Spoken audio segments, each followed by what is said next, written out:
Before I before I start, a couple of announcements. One is that next month's meeting will feature a presentation from MSK for the MSK their MSK Pavilion project. As you may recall, they met with us and presented a sort of preliminary version before we had a task force that looked over the course of several meetings, looked at their project. We sent them away with suggestions for improvement, he said politely, and we'll see what they did. I don't think I checked this afternoon and it hadn't been posted. Nothing new had been posted. So at least as of now, whatever they show us will be a little bit of news to us. So then anyway, so I will just launch right in. This is while some of the items under discussion here are very relevant to Community Board 8. A lot of what we talk about today will not have much to do with Community Board 8 at all. But in the interest of knowing what's planned for everyone, and just because we live here doesn't mean we can't comment on what's happening in the Ocean Parkway Special District in Brooklyn. So anyway, we'll just jump right in, I hope. Hope that works. Now, how do I, no, it was wrong. There we are. Okay, you've seen these maps before. This is just a reminder. This on the left is a splice together from the zoning maps, from 4 or 5 pieces of the zoning maps. It cuts off the very top of our district and the very bottom. The bottom of Roosevelt Island, but it gives you a sense of the variety of zones and types of zones within our district. Most of the mid-blocks are R8B, as you can see, and the avenues are a collection of different things.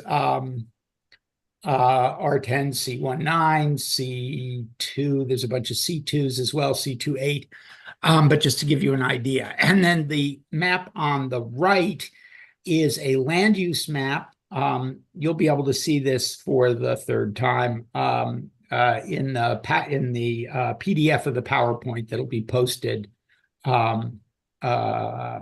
be posted shortly or tomorrow. Again, this is the kind of general structure of what it was that our Department of City Planning has proposed for the reasons why, or at least the ostensible reasons why they have created this entire City of Yes, especially the City of Yes for housing opportunity, for why this has been started. So this is, again, you've seen this before.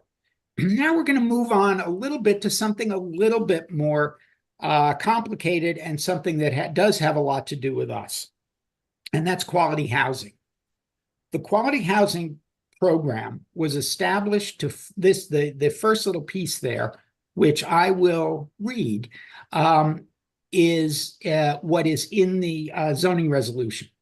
The quality housing program is established to foster the provision of multifamily housing and certain community facilities that are compatible with existing neighborhood scale and character, provide on-site amenity spaces to meet the needs of its residents, and are designed to promote the security and safety of its residents. Quality housing is mandatory in R6 through R10 contextual districts, so R8B requires quality housing for new building, and optional in all other R6 to R10 zones. Recap, residential zones are R1 through 10 with lots of suffixes. R1 through 5 are considered low and medium density. 6 and above are high density zones. So this is the high density zones, which is unsurprisingly all of Community District 8. The quality housing program was created in order to circumvent the height factor zoning. Height factor zoning basically gives you tall, skinny buildings because it is related, because height factor zoning is related to open space relative to height. So the taller the building, the smaller its footprint. It's the basic message there. And what that means is that is that you get lots of open space required in a height factor building. Quality housing was a way to stop building tall buildings with unused plazas, basically. And the two little diagrams there describe the difference between height factor zoning and the way it works, which is to say there's a street wall and then a sky exposure plane, which is these blue lines. I hope you can see my cursor, that show how far back the building has to be set so that light can get down into the street. And the quality housing building is, in theory, designed to be more like all of the little buildings that were torn down to build the height factor building. Now, this comes into play. So quality housing, you not only have to maintain a street wall, and there are height and setback requirements sort of in keeping with the size of the neighborhood, and we talked about that a little bit I guess last month. But there are also certain benefits which, in the eyes of developers, absolutely do not outweigh the real benefit, which is being able to build a more compact building. But you do get a little extra square footage for an elevated ground floor, for laundry facilities, for daylight in corridors, for density per corridor. And you get a little bit of a benefit, which in a large building can add up, and even in a fairly modest size building can yield an extra few hundred square feet, which in fact are then rentable or saleable.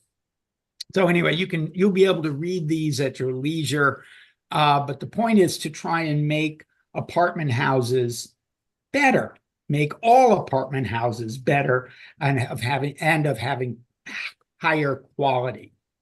Okay, now back to City of Yes for Housing Opportunity.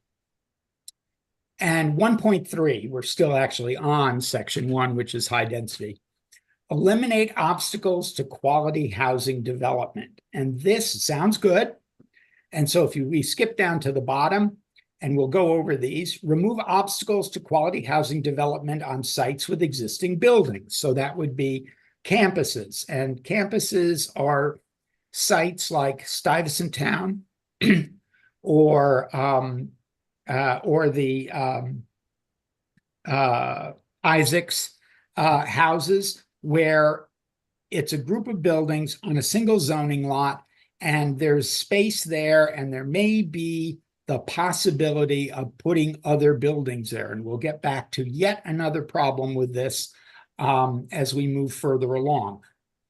It also, the rules of quality housing make it hard to build a quality housing building on an irregular lot, or where there is nearby infrastructure, like next to railroad tracks. Again, we'll come back to that, or elevated subways in certain areas, so that the idea is to make it easier. The overall idea is to make it easier to build quality housing. And if we go down to 1D, which is really the heart of this, is to eliminate the sliver law for developments that utilize quality housing regulations, regardless of district. And then finally, there's always to create a way for city planning to approve something that is not allowed. So that's that last 1.3E. Okay, eliminate the sliver law. The sliver law was established in 1983 to limit tall, narrow buildings in neighborhoods with strong street wall continuity.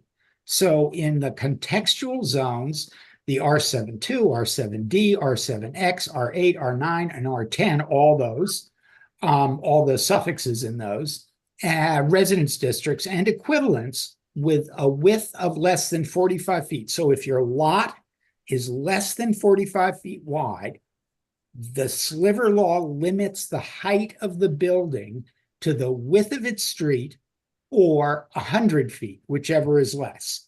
What that means is that for most of our neighborhood, all the mid-blocks, you can't build a skinny building taller than 60 feet because the mid-block, the cross streets are basically 60 feet wide. 100 feet on the avenues and the major east-west streets, and it's, I guess, 85 on Lexington, which for reasons that escape me is somewhat narrower than the others. That's the law as it is now. There are a couple of quirks that allow tall, skinny buildings to be built on narrow lots. For instance, if the neighboring buildings you can build to the height of your next door neighbors. And you can actually build to the height of the taller of your next door neighbors. So you see, there are a number of very skinny buildings, for instance, on Park Avenue, because the basic street wall there is, 180 to 200 feet high, so that they're 150 to 200 feet high. So because you're building next to a tall neighbor, you can build tall. All right.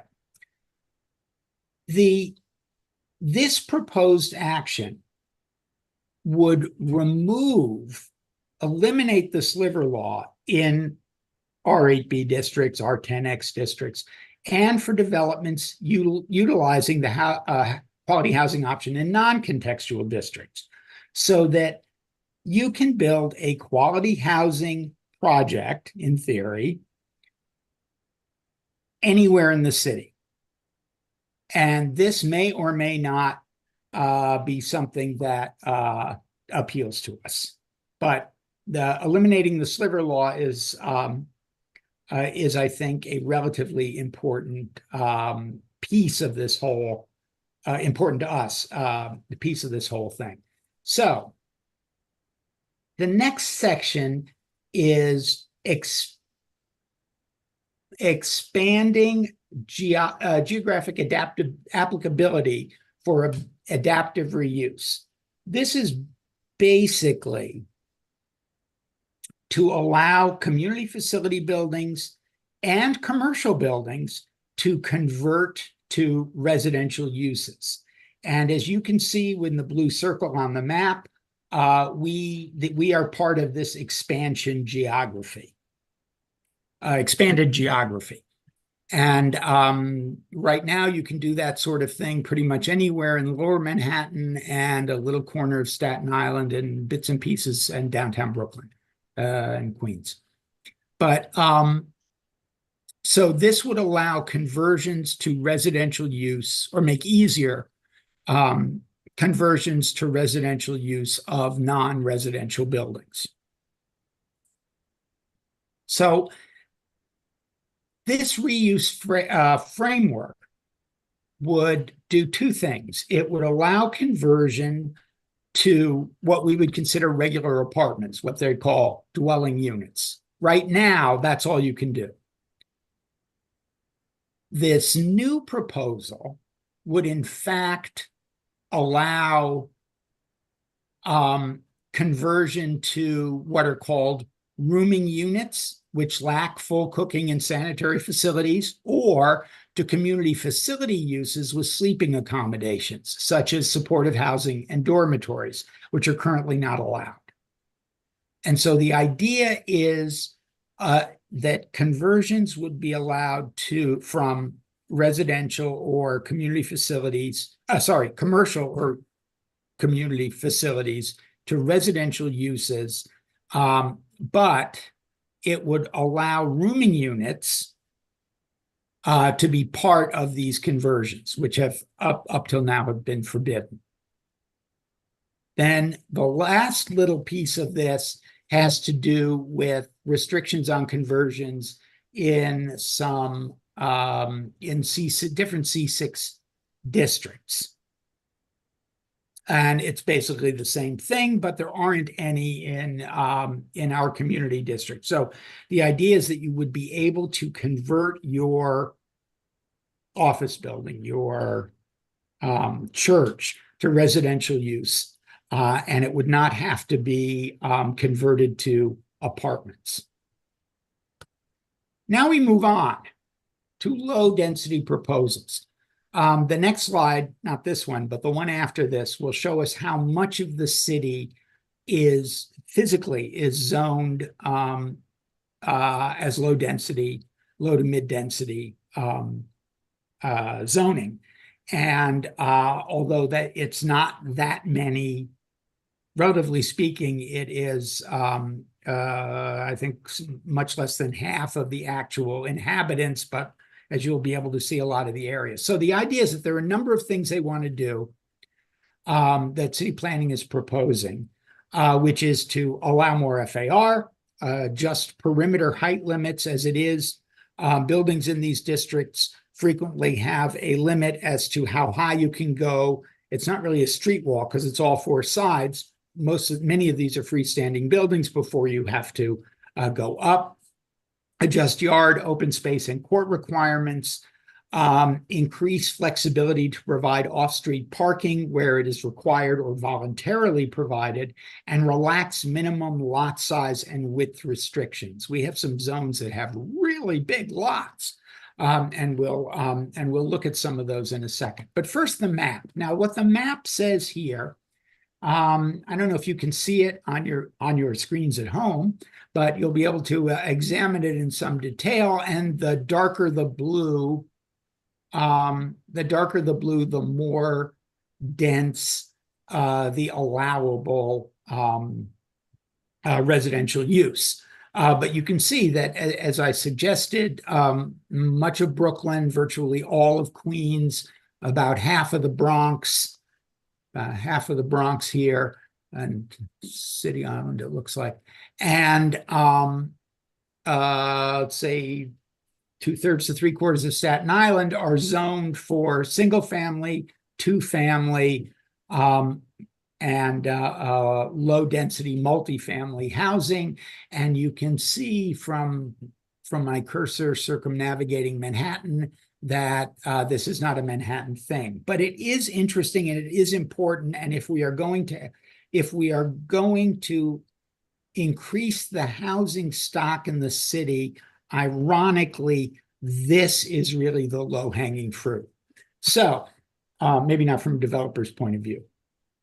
So you can see in the little chart here that each of these zones from R11 to R5D, some of them get a little more FAR, some of them do not. You can see the FAR, allowable FAR in an R11 is currently 0.5, and the proposed FAR is 0.75. You may think that those are tiny houses. They are not, and we'll get to that in a minute. Adjust perimeter height limits. The perimeter height limits are set to try and get, it's a little bit like the street wall regulations that we have in Manhattan. The idea is just let the buildings get a little bit taller, and there is no increase, I think. Yeah, no increase in overall height. It's just you can go up a little higher before you have to do your pitched roof if you are so inclined or set back. Yards. I know this seems silly to all of us in Manhattan, but yards are a big thing in many of the other boroughs. There are side yard requirements in certain zones, 8 feet, 8 and 5 feet, which gives you 13, excuse me, left and right side yards, and front yards. And the idea is to change the rear yard requirement from 30 feet to 20 feet. It's 20 feet already in certain districts, R2X, for instance, and reduce front yard requirements. And the idea is to allow slightly larger buildings. And there's a very complicated formula for shallow lots that will also be cleaned up and more standardized. The open space ratio regulations, which have always been hard to understand and hard to work with, would be eliminated and essentially replaced by yards, so that you can build to your yards, front, back, and sides. And the yard regulations would just make it easier to build, frankly. There are front yard planting requirements, and these would also be changed somewhat to make them a little more uniform across the various districts. And then there are, strange regulations having to do with what are called shallow courts. And this would allow smaller courts in low density districts to provide a little more space for little more light and air, more legal windows actually in buildings. Lot area and width restrictions. So the R11 currently has a minimum lot size of 9,500 square feet, which is 95 by 100. That's a big lot. And so the city is proposing reducing the size of a lot of these lots in order to, in theory, create more opportunities for housing. Not, I think, a bad idea. Now, the idea is, the whole point of all of this in this low density area is to try and create the sort of 3, 4, 5-story apartment houses that seem to be missing. Much of our outer boroughs are single-family houses. This is a way to make it easier to have more density. There are, just skipping all the way down, it would allow for greater density within the entire city, in order to build more of this sort of what they call middle housing, which are not high rises, not single family. They are 4 and 5-story buildings. And here we are, existing low density commercial districts. There are some of them, they're in red. The transit zone, which of course is all of Manhattan, and in most of the city. There are little pockets in Queens here, and another one here in Staten Island, and little places in Brooklyn that are not. And then again, existing low density residence districts within the greater transit oriented development area. The idea is to try and encourage development in these areas, which are within, I forgot the exact distance, a short distance from the subway. The other thing that they would like to introduce into the low density districts are the accessory dwelling units. And those would be a small too small for zoning, 800 square feet, that could be located on the same zoning lot as a 1 or 2 family residence, even if that is in excess of the allowable floor area for that particular lot. So you have a house, you want to build another tiny house in your backyard, that's how you do it. And they plan to make, so the idea is that all of the little changes that are mentioned here in 2.3 are to further that end of allowing accessory dwelling units. It's like a house, it's like an apartment above the garage kind of thing that currently is probably technically not allowed. It is not designed to legalize basements per se. Number 3, parking. The map on the right shows the Manhattan core and Long Island City, and the that's the dark here, the dark purple in this little swath of Long Island City. Then there is the inner transit-oriented development area. In other words, all those places that we pretend have good service. And then the everything in the various oranges are part of the are either part of the outer transit-oriented development area or, in fact, are outside of it altogether. So there are portions of the city like this around Mill Basin in Brooklyn that have virtually no transit service. Still, long sections of Rockaway are okay, but not great.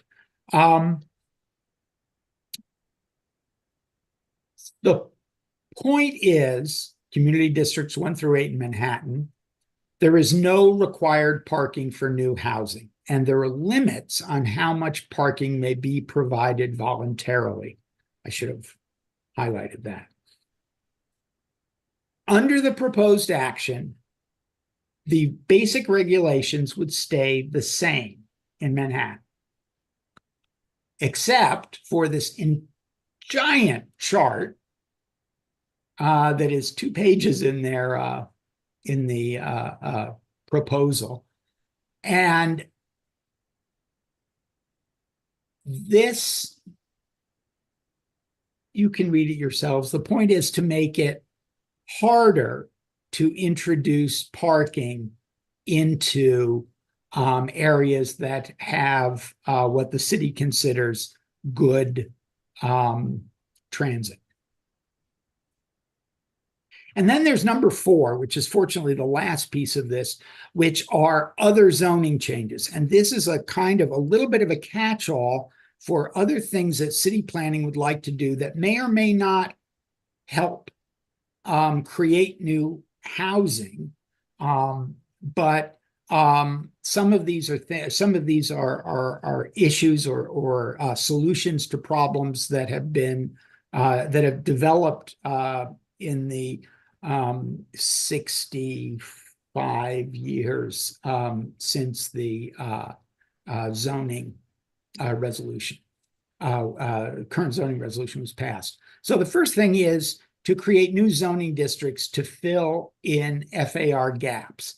Part of the problem is that sometimes you have a zoning district that has a tremendously large FAR available, and I'm not even just talking about Avenue to Side Street, but the idea is to sort of try and fill in the gaps by creating more zoning districts that will better transit from better transit from a low density district to a high density district next door.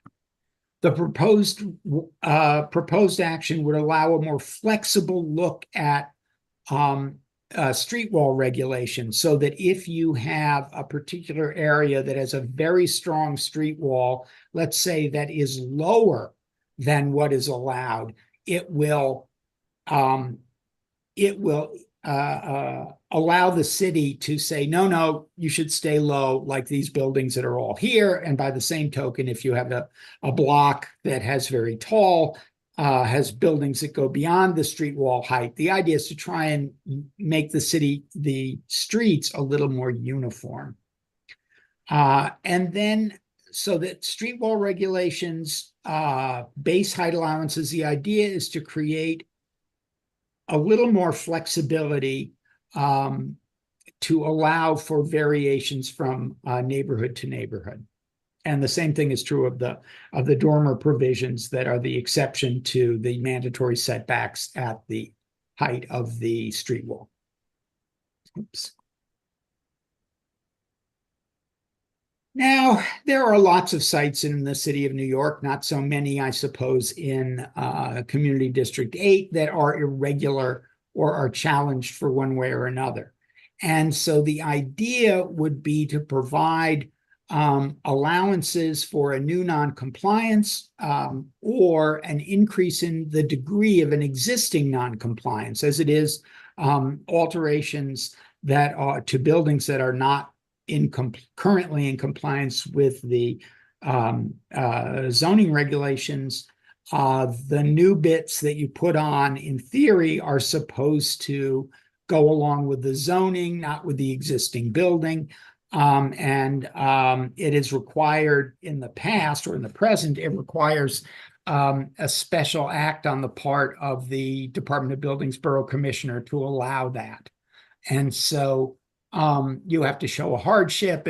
And this, in fact, would provide a certain amount of flexibility that would not require the special, it's not a special permit, but the special permission to violate existing zoning and building department regulations in order to expand your building.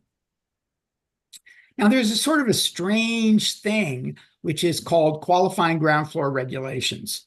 Certain developments are allowed to exceed their height limit by 5 feet to accommodate a greater ground floor. As it is, you can put that 5 feet anywhere you want, as it is set up now. This regulation would, in fact, say, no, wait a minute. If you want your 5 feet, it has to go into that first floor. And because that's the whole purpose that was the whole purpose it was enacted in the first place. So you don't get an extra floor out of it by cheating, I think is the simple way of describing it. Increasing flexibility for zoning lots that are split by a district boundary. It will make it easier to it'll be easier for the architect for the building to make sense as it straddles zones. As it is now,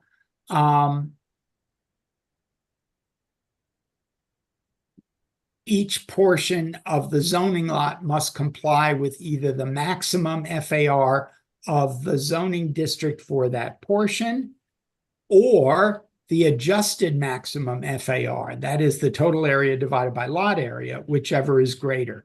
So the idea is that the allowance would allow the floor area to shift from the lower district to the higher to encourage greater flexibility and actually also to move more of the mass of new buildings to the avenues rather than have them sort of step strangely down into the mid-blocks. Simplified tower and on a base regulations. Basically, the proposed action would replace the various forms of tower on a base with a uniform system based on R10X, which includes a contextual base and tower lot coverage minimums and maximums. And finally, in this particular little group, eliminate limits on side-by-side residences. This is a strange quirk in the New York City zoning that if you have a two-family home, your two-family home has to be family A down below, family B up above. This would allow family A left, family B right. it now requires a special authorization from city planning to do left and right, and it would eliminate that and allow them as of right in two-family districts. One of the sort of obvious things, and you wonder why it wasn't allowed before. Eliminate exclusionary geographies. Now, there are special reductions in FAR and heights in the Manhattan core. The proposed action would eliminate reductions in FAR and heights in the Manhattan core, providing the same FAR and heights as the underlying zoning in other parts of the city. I think we've sort of gone through this and puzzled it a little bit ourselves. Why should an R8B in Manhattan be different from an R8B in Queens? It's R8B. The limits on FAR and affordable housing production in R10 districts and their equivalents in District 7, other side of the park. The proposed action would eliminate this exclusionary provision and enable developments in R10 and R10 equivalents to achieve 12 FAR as they can elsewhere in the city. In other words, if you're building affordable housing, you will be able to build to FAR 12 on the west side the same way you can on the east side. Why it was limited before, I suspect we'll never know. But now we don't have to care about it. The limits on heights in R8 districts in Community District 9, same sort of thing. There are special height restrictions in Community District 9, and there appears to be no reason why there should be why this should be the case. And finally, in this particular group, eliminate limited height districts in the Upper East Side, Cobble Hill, and Gramercy Park. There are limited height districts were established to basically to protect neighborhood character, and this, in fact, would allow unlimited height, or limited by floor area. I didn't even know we had these. The city has railroad right-of-way special permits.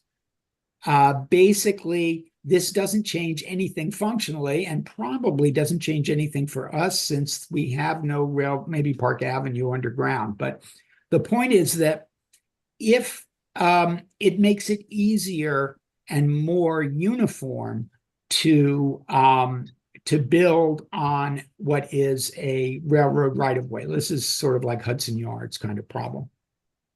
One thing that's interesting is that there is no definition of railway right-of-way. No definition of railroad right-of-way in the zoning resolution, and darn it, they're going to define it. Finally, or not quite finally, this is an effort to simplify and expand the landmark transfer of development rights program. I would take away the word I'm going to editorialize here a little bit. Take away the word simplify. This expands the landmark transfer of development rights. There are two basic ways that air rights are transferred. One is lot mergers, which are essentially happen when buildings are adjacent to each other, and the landmark development, transfer of landmark development rights. Currently, that is limited to landmark buildings, and it is and it allows those unused air rights. The illustration there is a lovely church which has unused development rights, which can then be transferred catty corner across the street. There is a short same block across the street. Adjacency has become more and more tenuous as time has gone on, but that's the general idea. What is proposed now would be to expand the program from individual landmarks to landmark districts. and also to expand it to R1 to R and R through R5 districts. Now, we may or may not care about churches selling their development rights in an R5 district in Queens, but we're allowed to care. But certainly this would be the case where development rights could be transferred from any building in a landmark district, Upper East Side district, to a lot within 100 feet. I think it's 100 feet. Within 100 feet of the edge of the district. So that means that Third Avenue, as it is currently zoned, would be able to have many buildings 700 feet high, purchasing from the landmark district to which it is almost adjacent. It would also allow, in combination with some of the other things, for instance, I frankly had a conversation. I had a conversation today with George Janes, who pointed out that someone, I'm not sure if it had been he, but it might have been he, had done a calculation on what else could be built with this combination of all of these things in Stuyvesant Town. And the answer was another 1.5 million square feet. I have not checked that. That was just what he said this afternoon. So it'll make it, and we're now really running all the way to the end. Special permits will be easier to renew. There will be more clarity in so-called mixed-use districts mapped adjacent to residence districts. And there would be a reduced, the procedure to get a permit to enlarge a single-family or two-family residence would be made easier. And basically what's happened in the past is people come and they say, oh, come on, my neighbors don't care, it's a little bit bigger, and they get special permission from city planning and the building department, and they're allowed to do it. And this would make it easier to do that. And then finally, there's the catch-all of catch-alls, minor changes to enable improved building design and function, which basically would make some zoning, there are unknown, or at least unknown this minute, zoning issues that would make it easier to, it would be easier to build on developed property or enlarged property if these disappeared. And this sometimes are issues that have to do with the use of a roof, or balconies on buildings. There are lots of different little things in the zoning that might be well served by being relaxed, I think is the point of this one. Now, that's it. I think we're done. Let me just make sure. Yep. I'm going to stop sharing now. And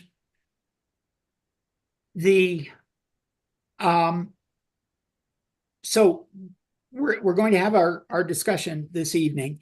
And then after we have spoken with our good friends at MSK next month, hopefully it will not be, it won't be 12 o'clock at night or 1 o'clock in the morning by the time we're finished.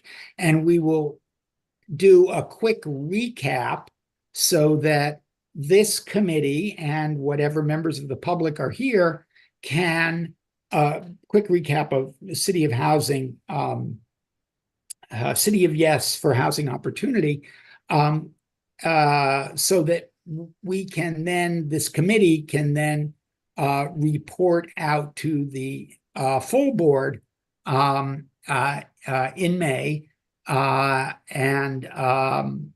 so hopefully we will be able to do that and get some sense from the committee of what our what our big pluses and minuses of this might be. So with that, hang on one second. I always do this first. Do we have any? All right, we are all committee members. So, first up is Juno, I think. Yeah. Thanks for the presentation, by the way. It was great. Thank you. And I had two questions, actually. So the first one was for the sliver law. Do we have like I'm not familiar with this idea of like 45 feet wide lots. Like how many of those are there? And like, do you know the Oh, wow. percentage of them in Okay. university? Good point. The Can I burst in here? Sorry. Oh, sure. Because I'm the mother of the sliver law, so I'm fond of it. The sliver law arose before many were built because it could also be called the anti-sore thumb law. The few that were built caused such horror that people were screaming. And when I saw one going up on my block, I went to the community board. I had not lived in my own country for years, so I never heard of it. But anyway, when I found that it was perfectly legal, I said, well, it shouldn't be. And they said, make a law. So I did. And I think the way that it protects the character of the surrounding community is that the height limit is a little more complicated than the city of Yes seems to think, but the height limit is the lower of the width of the street, or 100 feet on a wide street, or 60 feet on a narrow street, and not a narrow street from zoning or wide. It's a street that it faces. So if you go around the corner from an avenue zone, and it's still avenue zone, but it faces a side street, the law applies as you are narrow street. And your height, the exceptions are on a wide street, your height limit is the taller of the fully abutting buildings, and that means fully abutting. You can't go up next to a steeple, and in a narrow street, it's the lower of the fully abutting buildings if they exceed 60 feet. So I think that people, this was over 40 years ago, and I think people aren't really aware, but that this was so unpopular because they looked so awful. Not even the real estate people opposed it. So I think that any change that, I don't think going toward quality housing would provide anything like the protection that the sliver does. And I think that we would have to be careful to defend it, simply because we don't remember how horrible it was. Yes, thank you, Elizabeth. And just to sort of answer the first question, Juno, the most of the mid blocks of the most of the mid blocks in Community District 8 are made up of buildings that are less than 45 feet wide. Your sort of typical brownstone, so-called brownstone walk-up tenement is 25 or 30 feet wide. We actually have some buildings in the East 60s, which are 14 feet wide, which is a little excessive. There's Edward Durrell Stone's townhouse. He's built on a 14-foot lot. but basically most of the Upper East Side are buildings that are less than 45 feet wide. So if you could imagine a building even, well, 60 feet would probably be okay, but if you could imagine a building 160 feet tall because of purchased transferred development rights from landmarks in a block where everything else is 50 feet tall, you get an idea of what Elizabeth was talking about. And you had a second question. I see. Thank you. The second question was regarding 1.4. So converting commercial spaces to residential spaces. I wanted to know, do we know the reason why it's allowed in some parts of Lower Manhattan, but not the rest of the city? That's a good question. I think there've been exceptions made in areas which have basically large commercial developments, like in Soho with the loft law, and artist residences. So I think it's the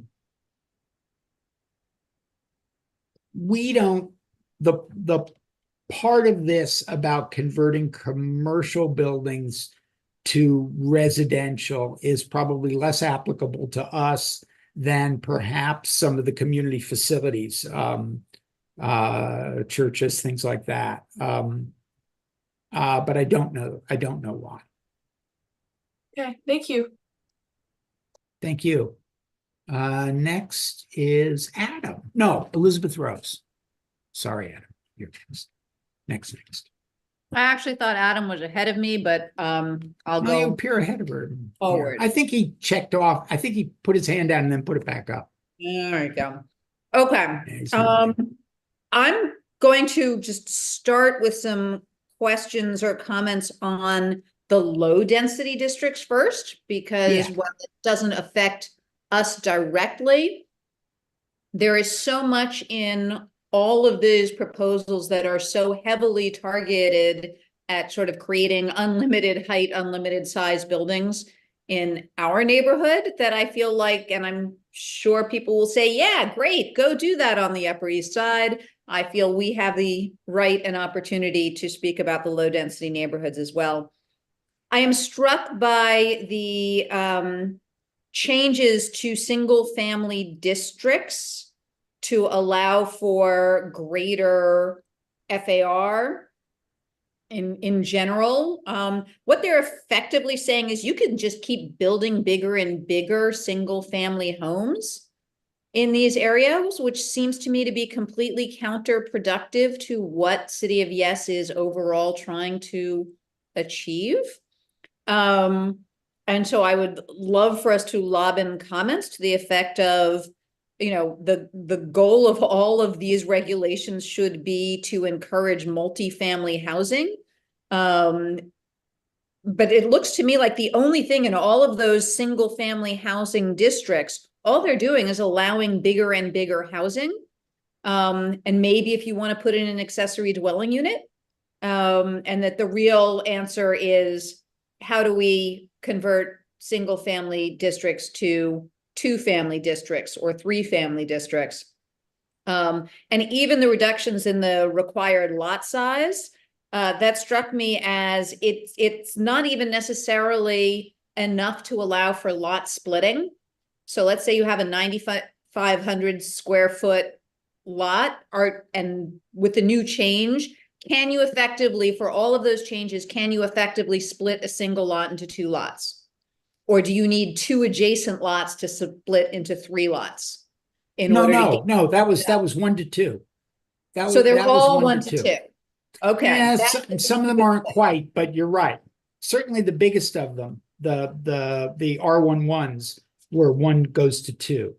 Right. Some of the others look like they be were 2 to 3. effective, it really needs to be, if you're going to make smaller lot requirements, you need to make them all splittable into 2 lots, or you need to be able to upzone them to 2-family or multifamily housing. So those are my comments on the low density districts. I personally, and I'm happy to come out and say it, I don't think there should be a single zone in New York City that is limited to single family housing.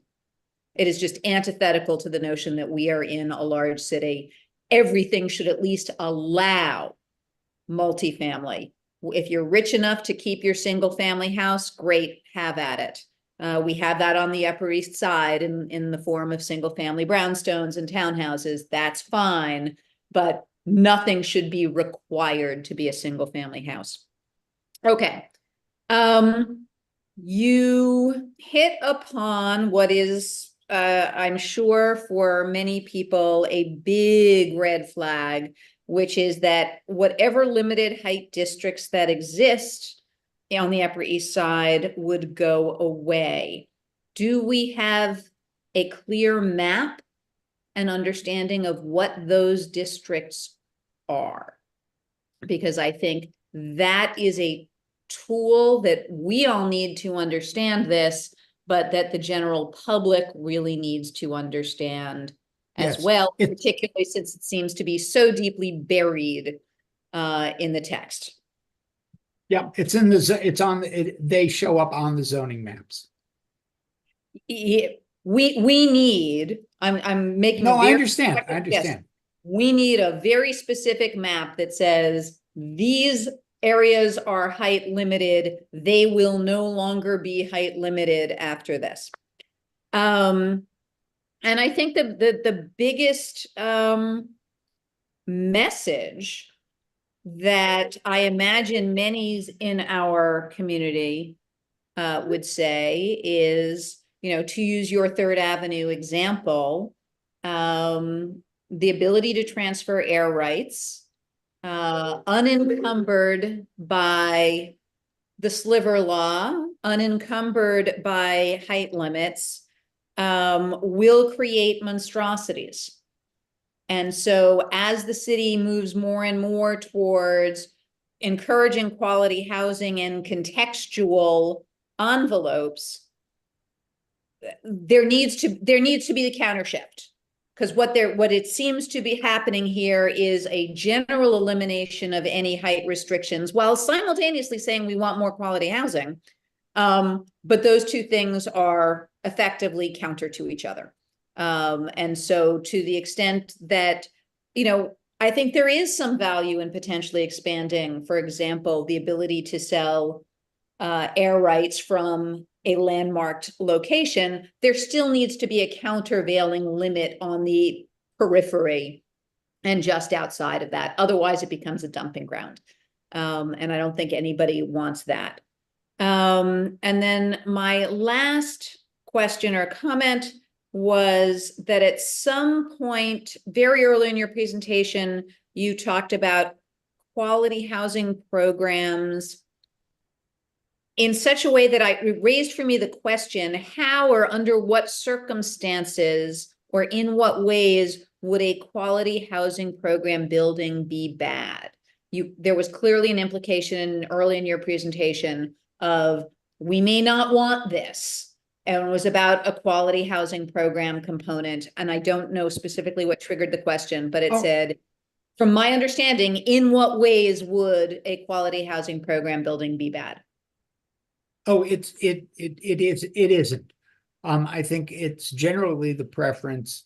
It's certainly the preference of it's the preference of architects to do quality housing projects. Most developers seem to like them. I think developers like very tall towers. I do not think they like quality housing projects. I think they like very tall towers. Okay. My experience, my perspective.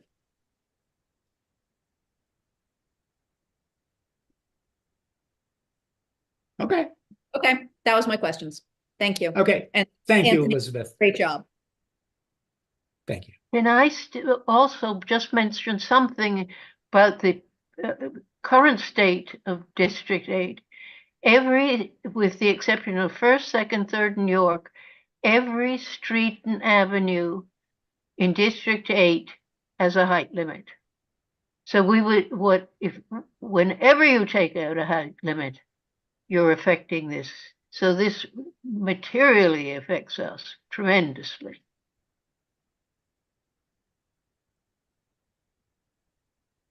Yes, thank you, Elizabeth. Now I erred before, and I apologize. I missed Elaine's smiling face in my list of participants. And so Elaine Walsh will be next. I'm sorry, Adam, and you will follow Elaine. You're unmuted. Am I? Okay. Yeah. Thank you, Bethany. I'm overwhelmed by the presentation. Thanks. I am upset because I don't understand what is the data, what is the research that has been done that says that the city of Yes and what they want to do should occur. There is no data provided other than this is what city planning and the mayor want to do. We cannot operate that way. I'm sorry. I'm sitting here and I can think, so we're going to creep down R8Bs and get rid of them. And by the way, in the other boroughs, they have similar R8Bs. They're not called that, but it is similar. But there is no rationale that I can see for all of these grand plans that want to come.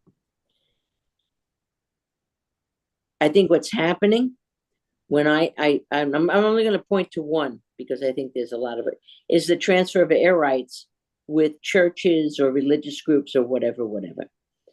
The mayor has just come out that he's making a plan with religious groups that have property, and they're either churches or convents, and most of it sounds like the Catholic Church, for God's sakes, who have the property, that they should be able to use that to somehow, without zoning regulations, become affordable housing. I have no details, but I would like us to look in our community, how many sites will that impact? I can think of a few, whether it's 83rd Street, whether it's 81st Street, I can go on. But 88th Street. 88th Street, yeah, it goes on and it goes on in the 90s. But we need to look at what's the impact? Where is this all coming from? And what is the end game? If it's affordable housing, we know that's not true. Because if you're going to do affordable, which as you know, I call workforce housing, you're going to have the city use its own property and donate it to be able to keep the rates down. Are these religious institutions doing this? I have no idea.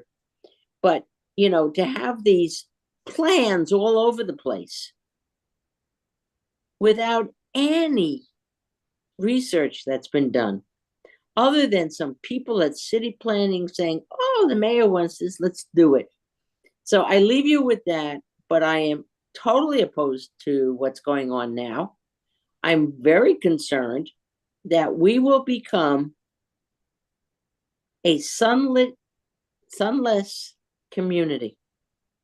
And the other boroughs who have single and two-family homes, we have to listen to what they're saying. We can't be all things to all people unless we have data that shows we should do it. And we don't have it. And I think you're saying to people, and if I look at our townhouses that are 1 and 2 story or 1 and 2 family, well, they can come now even more multifamily. But what does that mean? They can't build up, or can they now, getting rid of zoning?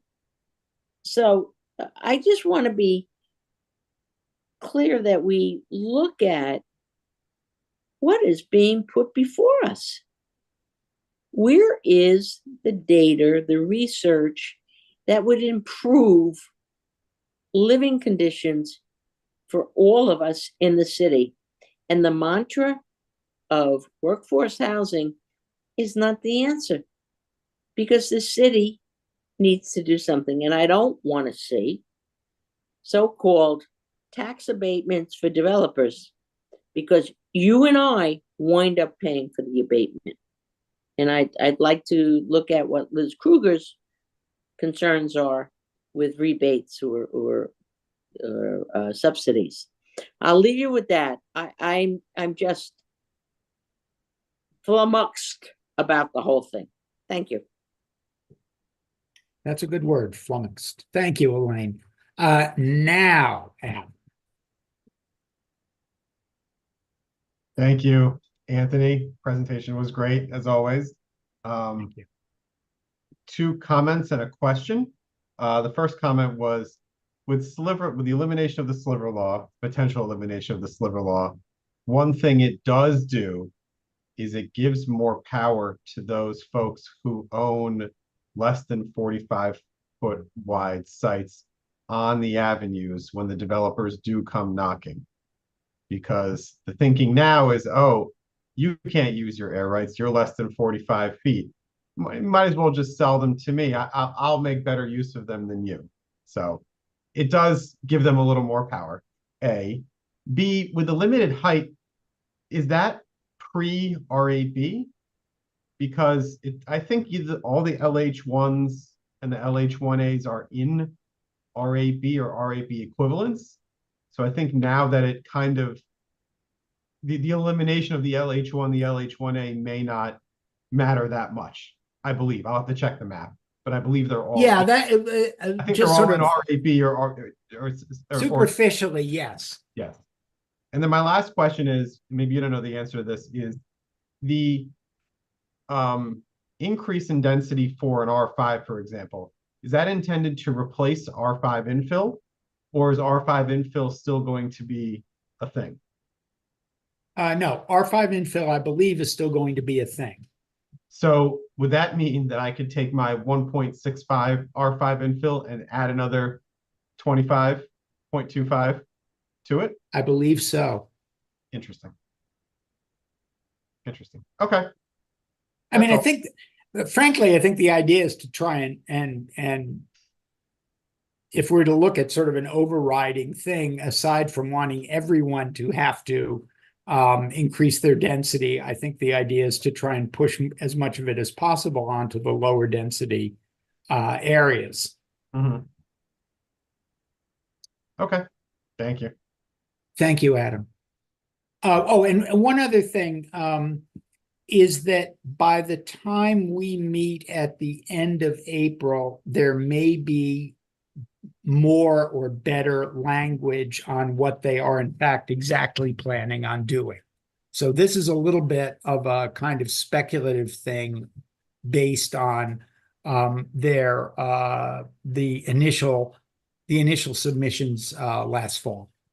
Okay, I think next is Michelle.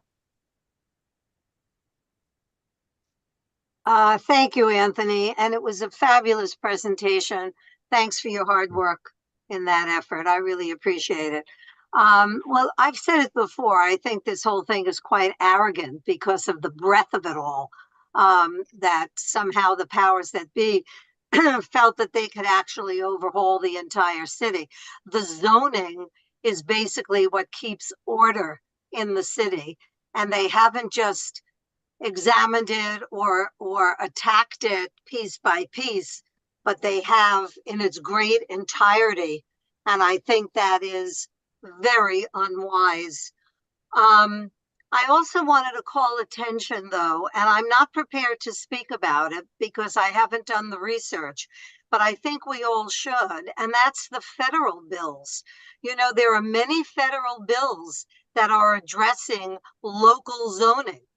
There's a call on the federal level to do pretty much, I can't speak about it point to point comparison because I haven't done that, but to address pretty much what these city bills are doing.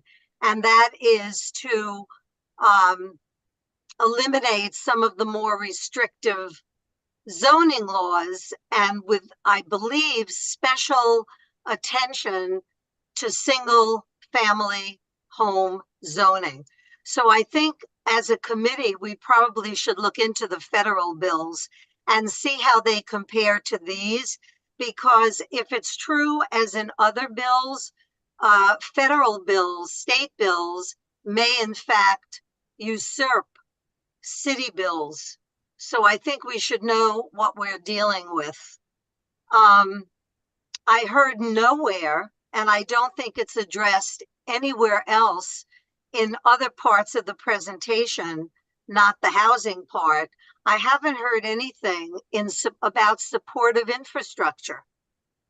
I mean, it's the end of the the single family home, your own land, picket fence dream, the zoning, that this is the end of it.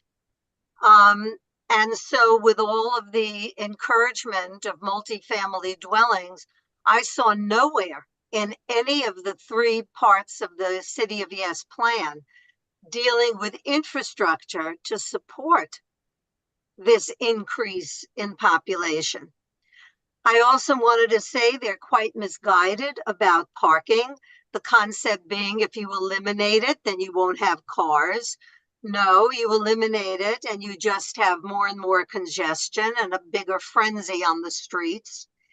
And another thing is, I'm not quite sure about the historic districts. Your explanation was good, but one question I have is if they are eliminating or would like to eliminate height limits anywhere and everywhere, does that mean you can transfer air rights within one building in a historic district to another building in a historic district, assuming that that historic district presently has a height limit? I'll just spit out the questions. You can address them as we go. Also, when you're increasing density, this only talks about increasing it via height. Can you increase it via width? Can you, if you have any room left on a lot, since we're being encouraged to build to that lot size, can you add to the width of buildings? Can you add sort of little appendages to buildings, which would increase the size? Also, is there nothing in this proposal that is grandfathered? Is there no grandfathering of height limits anywhere in the 5 boroughs, not in any historic district, not on any avenue, not anywhere? So basically the 3 questions which I'd love answered, if anybody knows the answer, if you do, Anthony, in the reading of this, is anything grandfathered? Can you build the width? Is the height being eliminated in historic districts as well? Anything about supportive infrastructure, the federal bills, anything you can allude to tonight? And if not, can we put them on the list so that we can get the answers for future meetings? Thanks very much. Thank you, Michelle.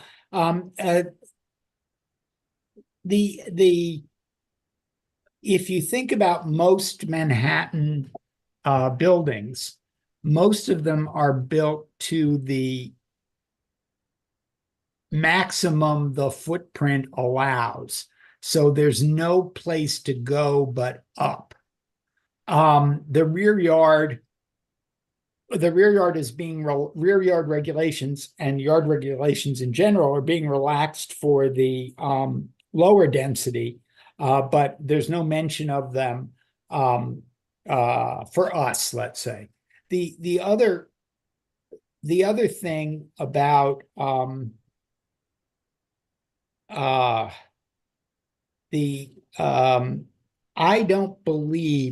believe that most of this is directed toward new construction. So while it would apply if you were, let's say, wanted to and had the floor area available to build another 10 feet on your townhouse, you'd be able to.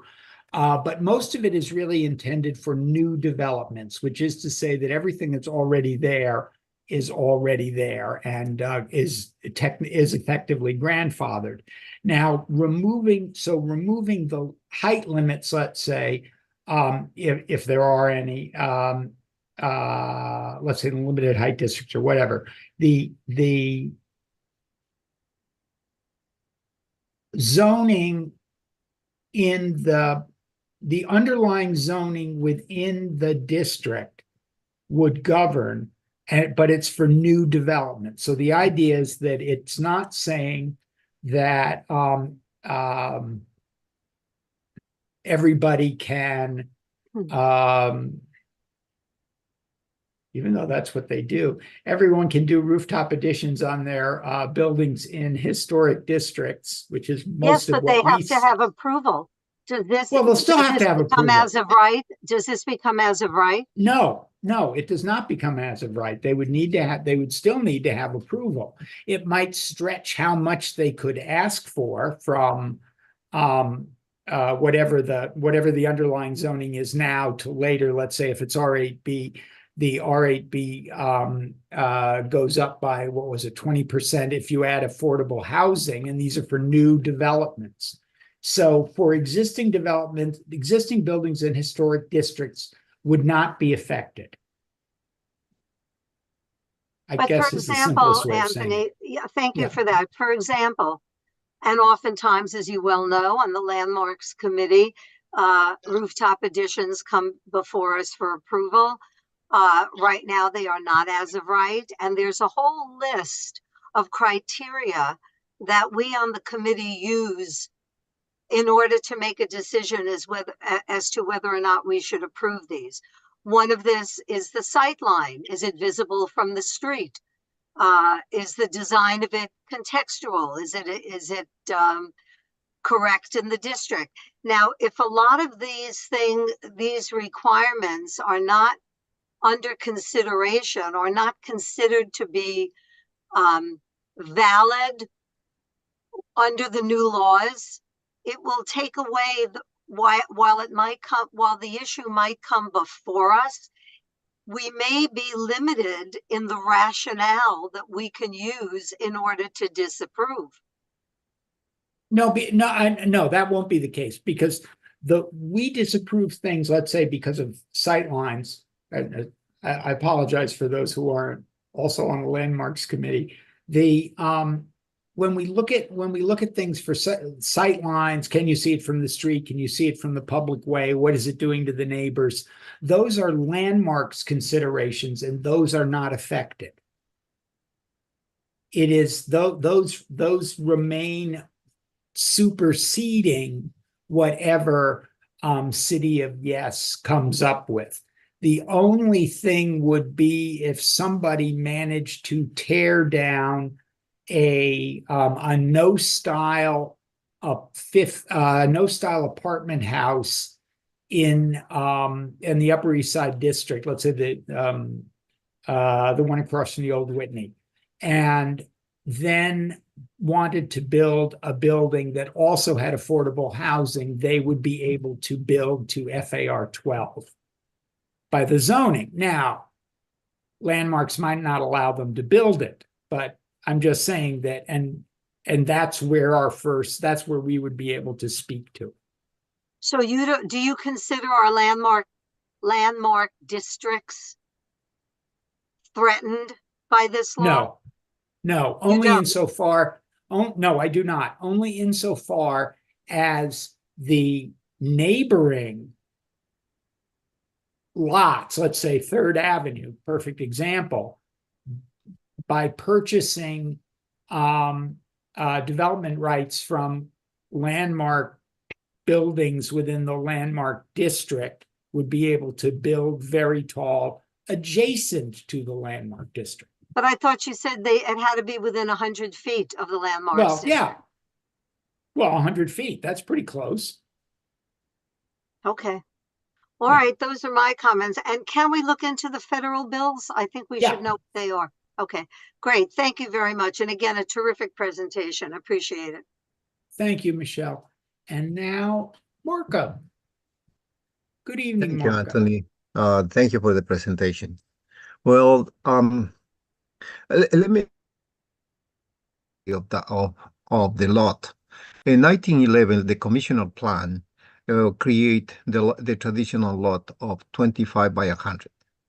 So since then, they has been maintained all over the city, and it will change according how the real estate is moving. For instance, in the Upper East Side, before the World War One, it was so hot, the real estate in the Upper East Side, that even they subdivide the lot, the 25 by 100, now 12 and a half by 100. And it's a beautiful project. I'm impressed how they did, these architects. I think the Highlander project on 88 Lexington and Terre. I think is a beautiful contribution. So that is, I think, a trigger the idea of the sliver law, and I think it's a very good idea to maintain that. The other situation is just I want to answer a little bit about Michelle. When you propose in the city any changes, you must be under compliance of the federal and the state law. You cannot go against them. They are our power. And then and the state law, basically what it is the multiple dwelling law. And you cannot go outside of that. So I maintain that. So now, in your presentation, I think it's good probably to know what happened in very low density, but it's bad at the same time.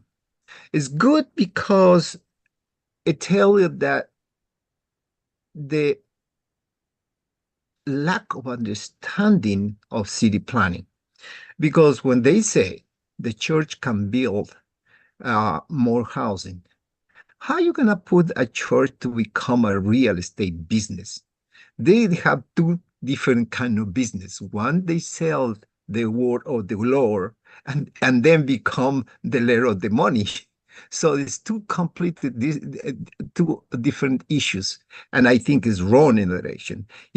Those people that they are successful, if they are successful to obtain a loan, because all of them is money. And you put the loan, the undergraduate, they're going to say, okay, how many years of the experience you have in order to build anything? So probably have a hard time to obtain the loans. And even if they obtain the loans, to manage real estate, especially in depressed or declining neighborhoods, where usually most of the people, they have problems to pay the rent, not because they don't want to pay the rent, it's because the first to be unemployed in the housing crisis are the low-income families. So the low-income families are not going to pay the rent, and therefore the churches it will be able to pay the loan, so it's going to go in foreclosure. So they don't even understand what are they doing in that direction. Talking about the very low densities and the third apartment in the rear yard. First of all, look, you can do that, but the problem is you have the fire code.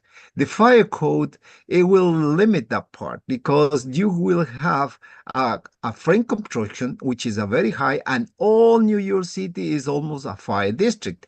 So it will almost impossible to build that part. So I think it's a dream to go in that direction. The building code, they're gonna say, how are you gonna put another building that is have high possibilities to have a fire and then fire the whole neighborhood? And I find that is not good is because I think we have to concentrate more in our community, because when they will come, we have to comment and to let them know what the developers are doing in our district and how we propose to resolve. One of the good ideas definitely is the special districts that city planning in an abuse and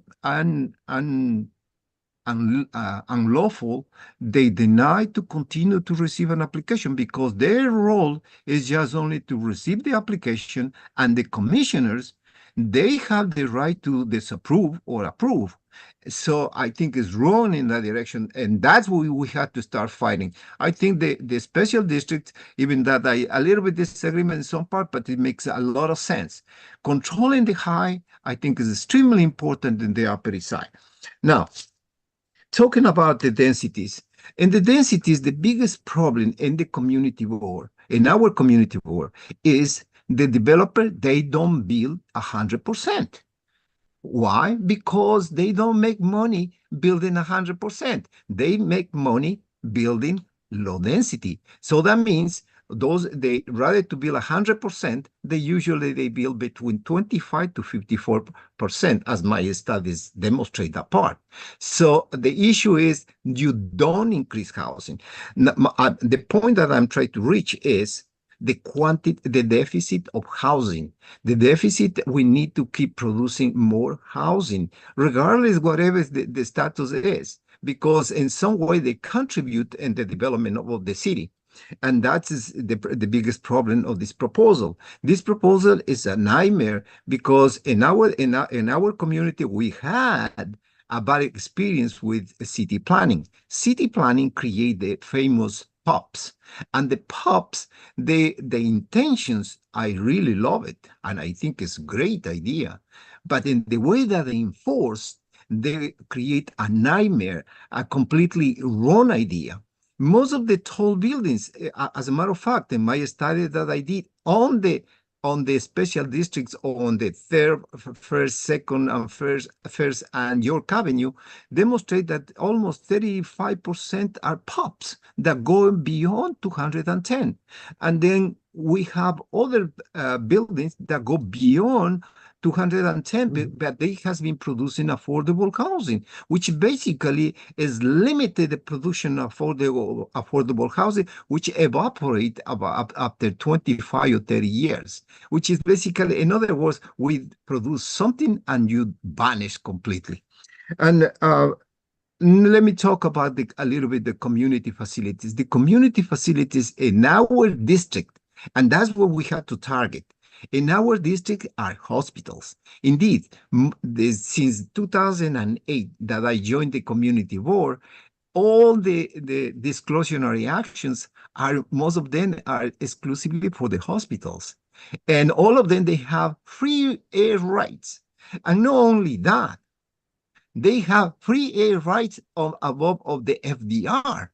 And after that, they going outside of the corridor of the hospital, which is below on 72nd Street. Now they go all over the place, and as a matter of fact, they put a new hospital on on First Avenue and 79th Street. So I think we had to raise what are the developers are doing in our community. It's good to mention another communities, but in my case, my point of view is we have to say, look, we are proposing something that makes more sense. We have to come up with an idea, say, look, we propose something, increase density, control the height, and produce a sustainable buildings. And finally, on let me compare just only one thing that is, I think, is reasonable. The avenues from First to Fifth Avenue. You can see it. All the avenues continue north. And I don't understand why when they reach 96th Street, the density dropped dramatically from R10, then become to R7 too, which basically, why is the rationality of city planning to control the density when in reality they should be continue with the Upper East Side north? And they produce R10 too. So the major concern, what I find, is city planning, they control in a negative form the density of the neighborhoods, which basically make even more expensive and create the speculations of housing. That is in the direction that we have to keep discussion at this time, and that we have to be ready to present something to city planning and say, listen, what you propose is wrong. What we recommended, this is right. So at least they know that we are no opposing because we don't want to oppose. We're saying that they are wrong, but we propose something new. I think that is my comments, and thank you. Thank you. Thank you, Marco. Next, we have Sherry Wiener.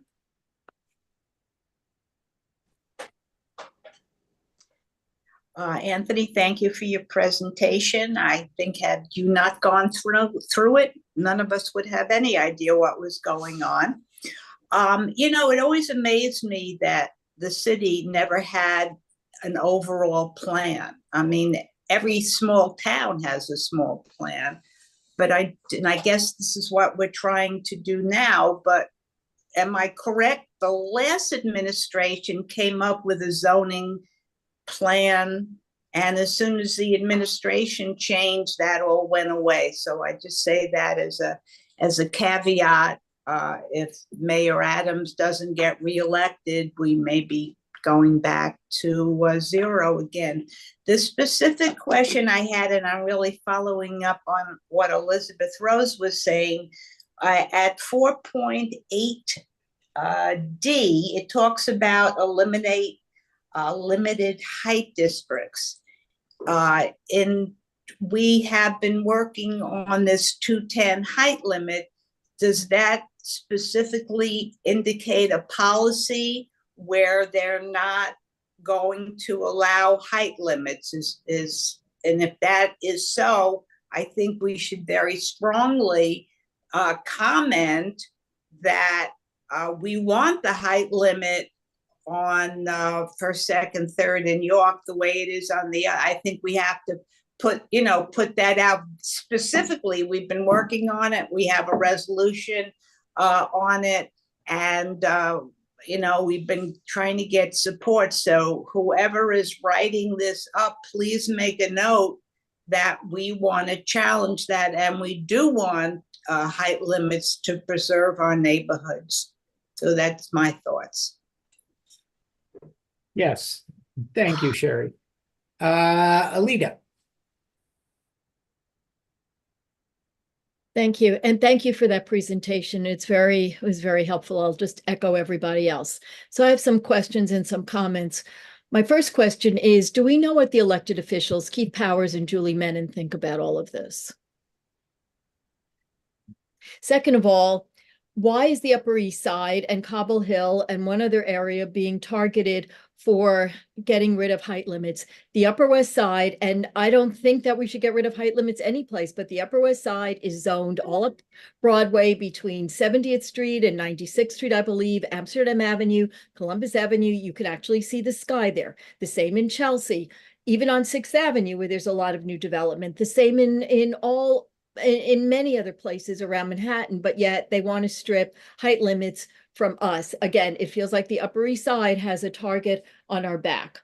Is there anything in there at all that represents our concerns about developers taking down buildings and putting up taller buildings with fewer units? It's been well documented in the Times, and even after the Times article, we've seen other people come to the Upper East Side with exactly that plan, which seems very much in opposition to the spirit, if there is any, behind this proposal.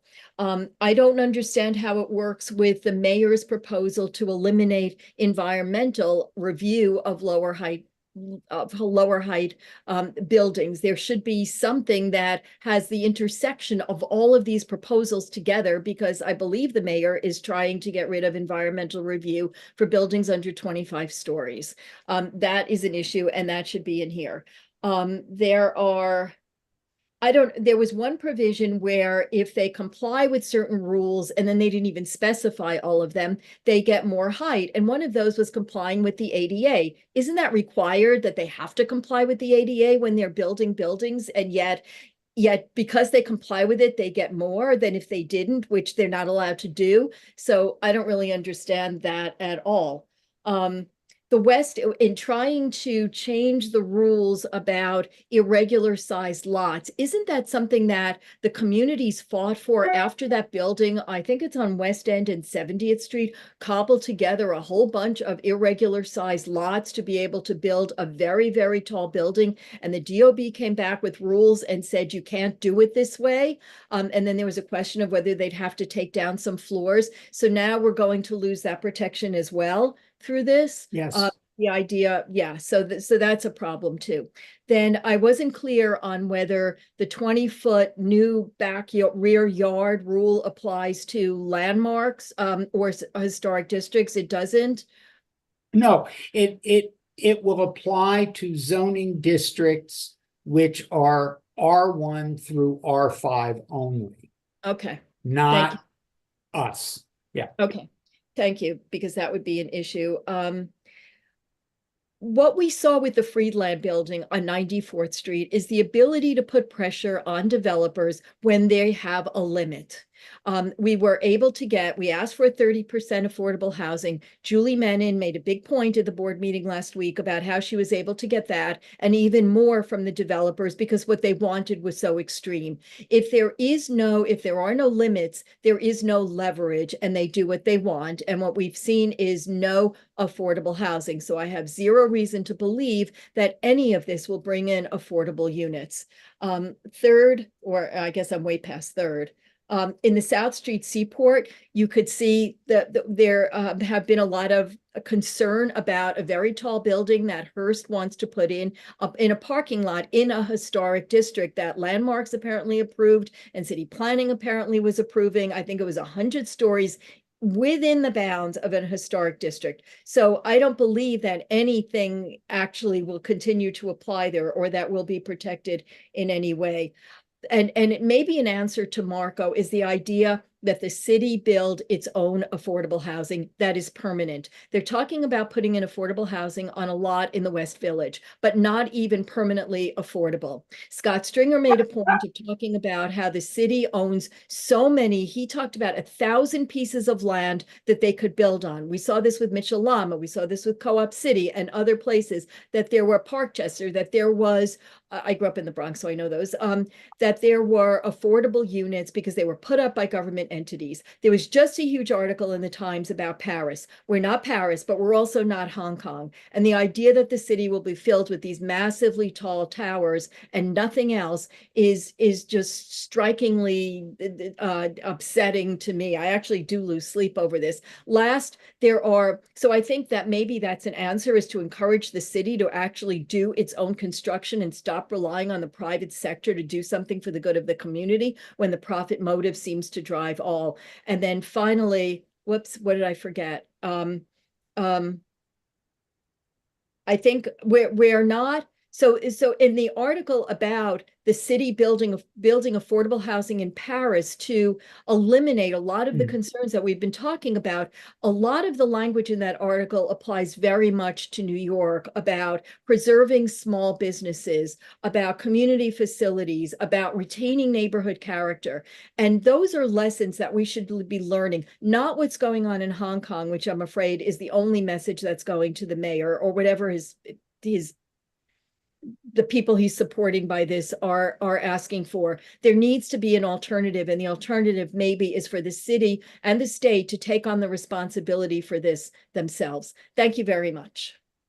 Thank you, Alita. One thing, one correction that was unclear. The removal of height limits specifically in those areas in Cobble Hill, us, and someplace off Lower Manhattan, Gramercy, those are limited height districts. Those are zoning special districts where height is limited. There are the areas in as Adam pointed out, the limited height districts in our area are in R8B zones. If they remove the limited height restriction, it just means it becomes a regular R8B. It doesn't become an R10 or no limit whatsoever. Oh, and then I was just going to say that there's also this move to get rid of the FAR cap. And when you look at everything all together across the city as a whole, there's it may not be their main goal, but certainly an elimination. And we saw this with the economic opportunity too, a desire to make everything uniform across the city, to eliminate the streetscapes that may be unique to communities, to eliminate the character. And I fear that that's what's going on here too, because of the unintended consequences that you see from the rise in real estate prices. And every time a limit on what a developer could do seems to be removed, it puts more pricing pressure on other owners of buildings to either warehouse their buildings or to sell and to turn it into market rate or way beyond even what market rate might be now. There is no one looking at the entirety of the consequences of any of this. And Sharon, my apologies because you complained about it once before, but I'm just going to say it once.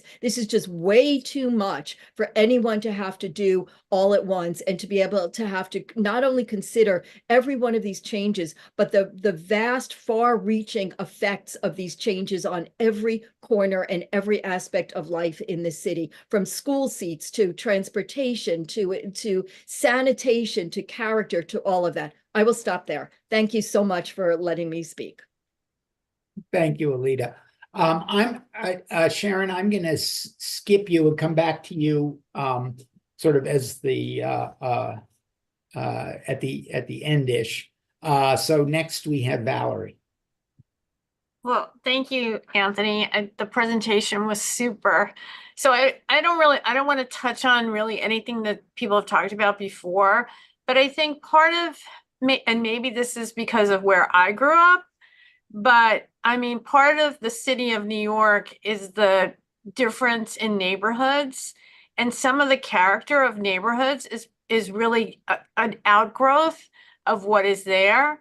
And so having grown up basically in a neighborhood of 1 and 2 family houses, literally right, 4 subway stops away from Manhattan, I think there's a culture that develops and a sense of community.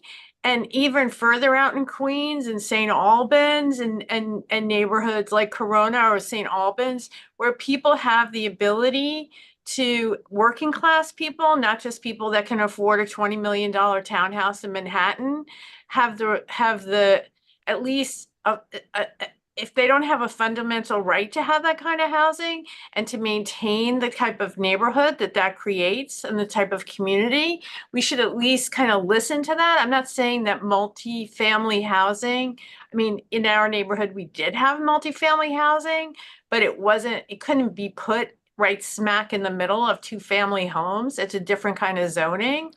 And I think there is some order to that, but also I wouldn't want to see the city of Yes destroy those neighborhoods and the ability of people who are not rich to enjoy a little bit of a backyard, a garage, or things that they want to do in their neighborhood, or a little front yard. And deprive them of that, especially when people in Manhattan are going to be able to have hydroponic gardens and whatnot in their apartments. So I say that. The other part is, and I've noticed this as I've started to go to borough board meetings, that parking is not only a concern of CB8, it is a concern of our neighbors who are in CBs that are north of ours, 10 and 11. And I think that what we're experiencing here in CB8 and those other neighborhoods should be a cautionary tale to the city of New York as a whole about eliminating the parking requirement in these other neighborhoods. We've already seen, forget about what's going to happen with congestion pricing, the effects of 40 years of not requiring some parking spaces in new construction. And we all know that part of the reason we can't open up the streets to more types of vehicles is because the only place that cars and trucks can park is on the space that might be available for more modes of transportation to be used in the street. And I really think that's a shortcoming of this. I think the idea of eradicating parking as a sort of a hammer to get rid of cars is just very short-sighted and out of touch with reality, especially on the island of Manhattan, where we don't have any freight that can come in by train. Talk about the train easements, Anthony. That was one of the things. We can't bring in any freight by train. So at least in the next 20 to 30 years, that's not going to change. So I think that's a real mistake. And, when we were talking about 94th Street project, I mean, the fact that we're losing 400 parking spaces with that building is really unfathomable.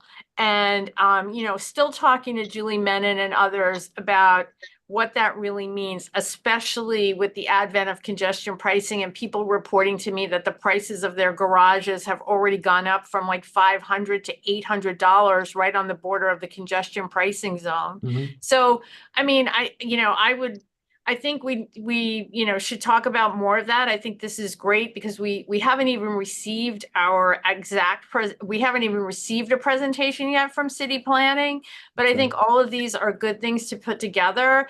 And, when you report out, maybe this is something that we can also have our electeds come and talk about what their positions are going to be, because again, we're talking about City of Yes. And then on the state level, there's this push to get rid of the FAR cap. And what does that really mean for, the part of our neighborhood, which is the Far East Side, which really has no height caps.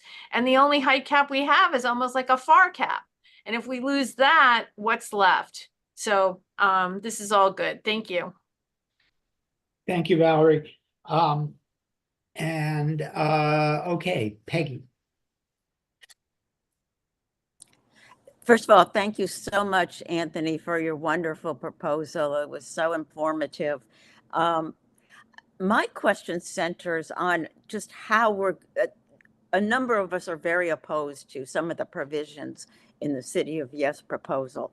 But how are we going to make our voice heard? I think you were suggesting we're going to vote on some of these proposals at the next meeting. And is that just enough? I mean, how can we really put our foot down in the cases of points in this proposal that are particularly onerous? I think we have to pressure the elected officials who, at least in theory, owe their jobs to us. And I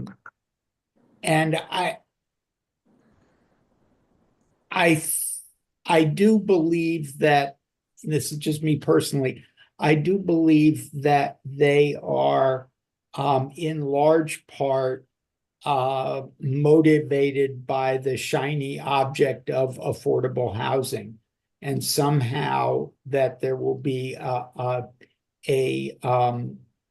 magical miracle of the marketplace, that if we build lots more houses, lots more housing, we will somehow housing prices will go down. Even though there is no evidence, it's sort of supply side economics, even though there is no evidence that such a thing ever works. But I think it's sort of, in a way, it's kind of decoupling some of the aspects of the proposal from the very notion of affordable housing, that a lot of this doesn't have anything to do with workforce housing, and just has to do with more taller, bigger buildings that may in fact just house bigger apartments, or, as Elizabeth Rose has pointed out so wisely, just bigger mansions in Riverdale and the Ocean Parkway Special District. So it's in Staten Island. And so I think we have to get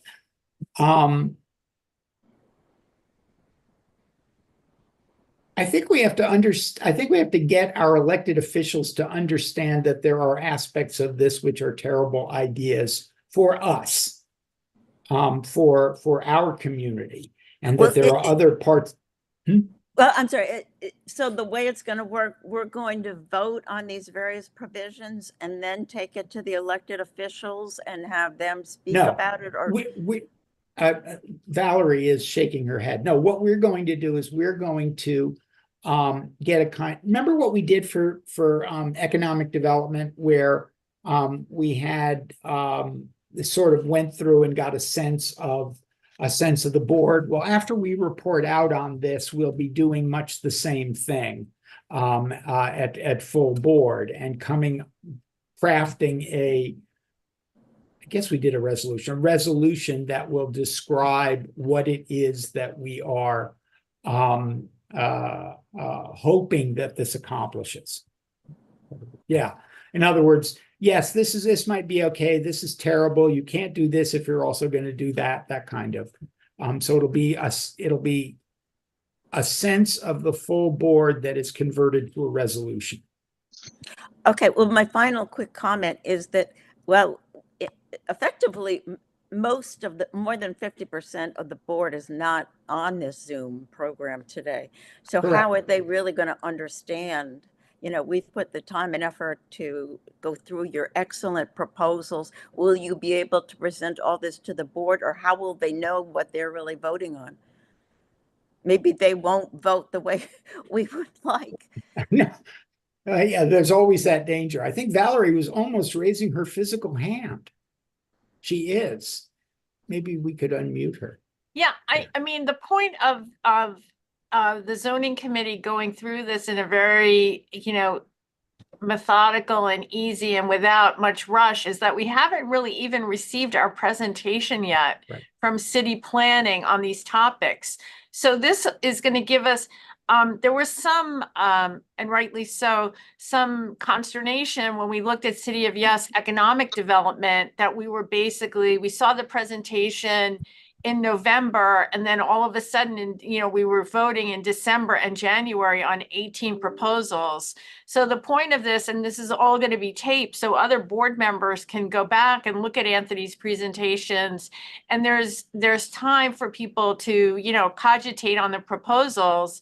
And then maybe when, we're going to, I think, attempt to do this the same way we did with City of Yes economic development at a land use meeting. We will maybe be in a better spot in terms of questions and answers and what kinds of positions we're going to take with respect to each of these proposals. But the idea is that we would approach it, where we come out, we would do it the same way, doing the straw polls on each of the issues and then coming back at a full board meeting. Hopefully, I don't know yet what the timetable is on this. We haven't been told that. So we're just taking advantage of our chairs here, Anthony and Sharon and Elizabeth, as the excellent job they've been doing in putting these on the table for us to do a little bit more homework and feel more comfortable about what we're gonna vote on. Yes, no, yes with conditions, no with conditions, just the same way we did it the last time. Okay, thank you. Thanks, Peggy. And thank you, Valerie. All right, we have a couple of three recidivists, but Sharon, you go ahead.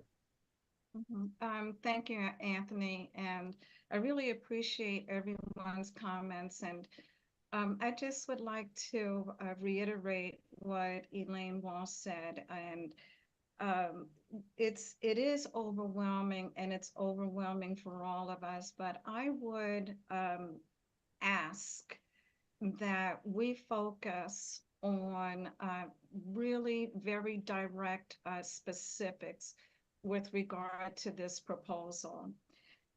And the way that I have been looking at it is, what are the ways in which the proposal is increasing the density of the Upper East Side? And also, with that in mind, I've also been looking at how density is being increased in other areas, because actually I want to support those initiatives that increases density outside of our district, because I believe that because of the rezonings of Cobble Hill, Staten Island, for example, has a lower density rezoning area, that there are several parts of the city that have low densities, and as a result, we have had to carry the burden of at several different periods, within several different periods of increasing density. And so I don't think that it's been distributed. Density has been distributed equally across the board in this city. So quite frankly, I want to see those ADUs. Quite frankly, I want to see those garage conversions. Quite frankly, I want to see the increase in even basement conversions, because in those areas, that has not happened, and because of that, we have been burdened with being the highest density district in Manhattan and in the city, obviously. So here's an example: the open space ratio. The city wants to eliminate entirely the open space ratio. So what that means is that in an area like Stuyvesant Town, it opens it up for the owners of Stuyvesant Town, as an example, to build buildings on the Stuyvesant Town campus, if you will. That's number one. And specifically, they're able to do that because they're shortening the width between buildings. But that's not only true. That's not only true for Stuyvesant Town. It also is true for NYCHA campuses. And we have a NYCHA campus in our district, in which, and by the way, they have, if I'm not mistaken, the HPD has already previously floated an idea to build a tower on a NYCHA campus in the CB8 district already. And by removing the open space ratio as an example, and by reducing the width between buildings, they're able to increase density. So that's something that I want to be against. Of course, Sherry, you said, and I think Alita alluded to this as well, that we want to be in support of height limits, clearly. And that will be helpful, perhaps, in reducing density. Having on the list as well the fact that there isn't a prohibition against buildings being built that have less units than those that were demolished is certainly something to be added to our list. And also the transfer of development rights in landmark districts, and being able to do so across the street, cat a corner, increases the possibility of increases the level, could increase the level of density in our districts. So with having this list, and although we have not seen the exact language yet, with the permission of the committee chairs and of course the board chair, I am not interested in waiting for city planning to come to us. I would like to see us compile this list and have it, ratified by the board as we normally do, and then send it. If the board chair is open to this idea, and send these list of items, some that we can support, others that we don't. And send it to the Department of City Planning. I think it's important that city planning receive this type of feedback from us before they actually come to us with a formal plan. And one of the reasons is because I think there may be, and I could be pushing this, but I think maybe that there is an openness on the part of city planning to, incorporate some changes. I mean, some changes. And I think that can only be done if we get them if we get them those suggestions, ones that we can support, ones that we don't support, and get that information to them as soon as possible.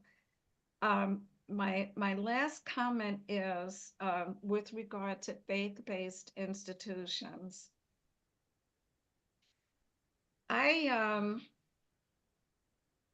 would disagree just slightly with Marco regarding the disconnect between real estate and faith-based institutions, and those faith-based institutions being able to carry out both their religious mission and also delve into the world of real estate. And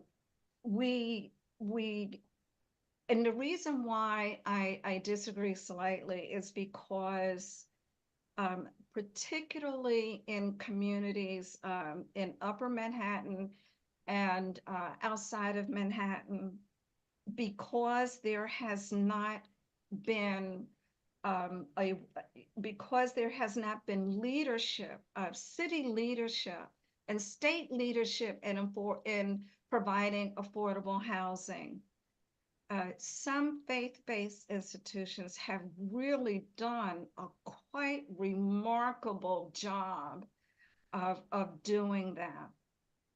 And you know what, I might just hazard, an opinion here by saying that if there's anyone or any type of organization that can produce affordable housing, it might be faith-based institutions because of their mission to a certain extent.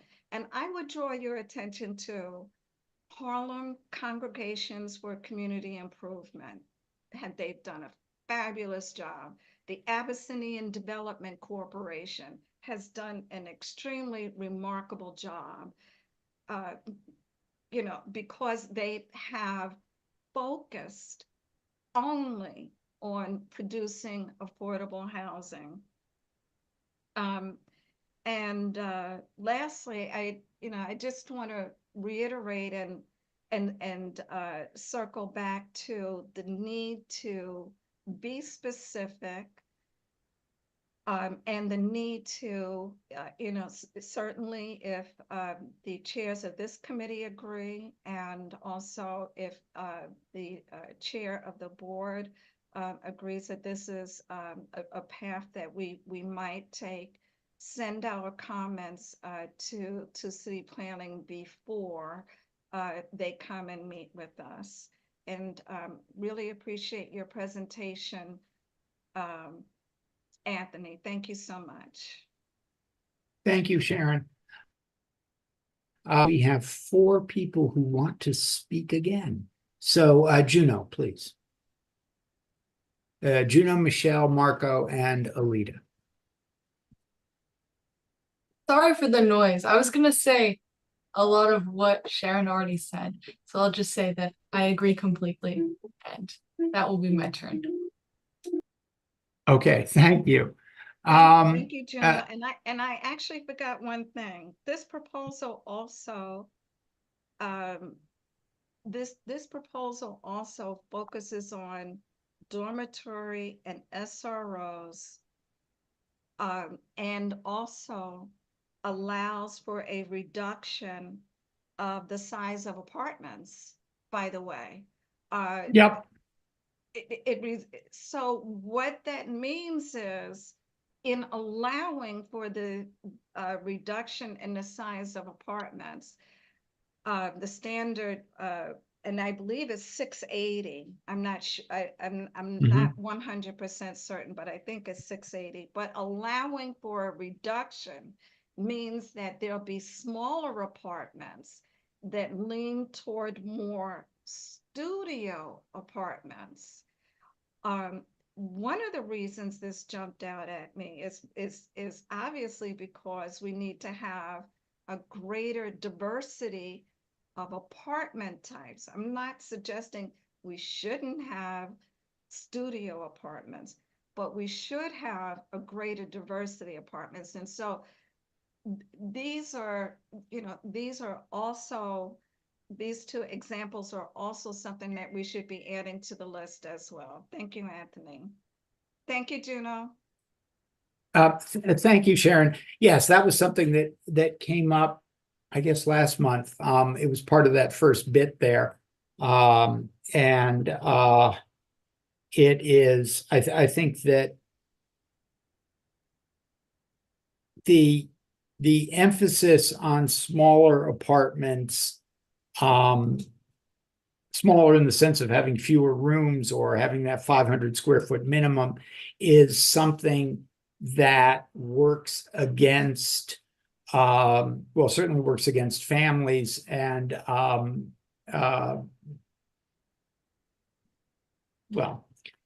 when I started out in architecture, the complaints were that there were too many one bedrooms and not enough bigger apartments being built in New York City. But that was another city and another lifetime ago. Michelle. Thanks, Anthony. Yeah, I think we went through all that at our last meeting. All of us establishing our street creds for what kind of minimal square footage we lived in at one or another time. But at any rate, I was going to, my thoughts were exactly Sharon's, but I wanted to take it one step further in that my suggestion is, if Valerie and the co-chairs of this committee are in agreement, I would like to see a letter going to city planning from this committee before we do anything that goes to the board, the full board, for precisely the reason that was highlighted earlier, in that we are listening to the presentations, members of the committee and others that frequently or with regularity attend these meetings or have gone on and heard full presentations of and from the city of Yes, will have more information, not so much as to make a decision, although of course that is a role, but more information to ask the relevant questions. Because a lot of the publicity that goes out about the city of Yes and housing may contain just a few points, the main one being that it's going to create affordable housing, that being a statement that is definitive, although that as though it had been proven, and that's the PR, and that's what goes out. Number one, I don't believe that's true. Number two, they have not proven that it's true. We at this board have noted that with more building, we get less affordable housing, and also because they have never addressed the causes of not so much a middle class or whatever needing affordable housing, but they've never addressed the causes of homelessness. They confuse mental illness with, economic you know, downfall, you know, which can happen, just different ups and downs in people's lives. That's not the same as being permanently homeless or having, you know, a psychiatric issue or a drug problem, or both, or if they're the same, but whatever. So I would like to propose a letter incorporating all of our concerns tonight and voicing the consensus of our concerns tonight, even though it's not a formal vote. And if the co-chairs are in agreement with that, and Valerie is in agreement with that, I would like that to go down to city planning as soon as possible, prior to any presentation to the full board, because I think we'd be giving them more information if we could report to them on the answers to those questions or how our concerns on the committee level were addressed. And prior to them getting their proposal, so that they could read that proposal within the context of our concerns. Because when we get that formal proposal, we are going to have to address our concerns. So it's going to be a duplicate of this. And I think if we could get ahead of that, both because of the number of people that attend the full board meetings and because of the 50 members of our board and because of what could be the time constraints. Anyway, that's my proposal. I don't think we need a resolution on it, but I think we do need an approval of the co-chairs and of Valerie to do that. And it would be in keeping with everything that Sharon is suggesting, because those are the questions that need to be answered, almost everything that was addressed tonight. So if you could address that, I'd appreciate it. Thank you very much.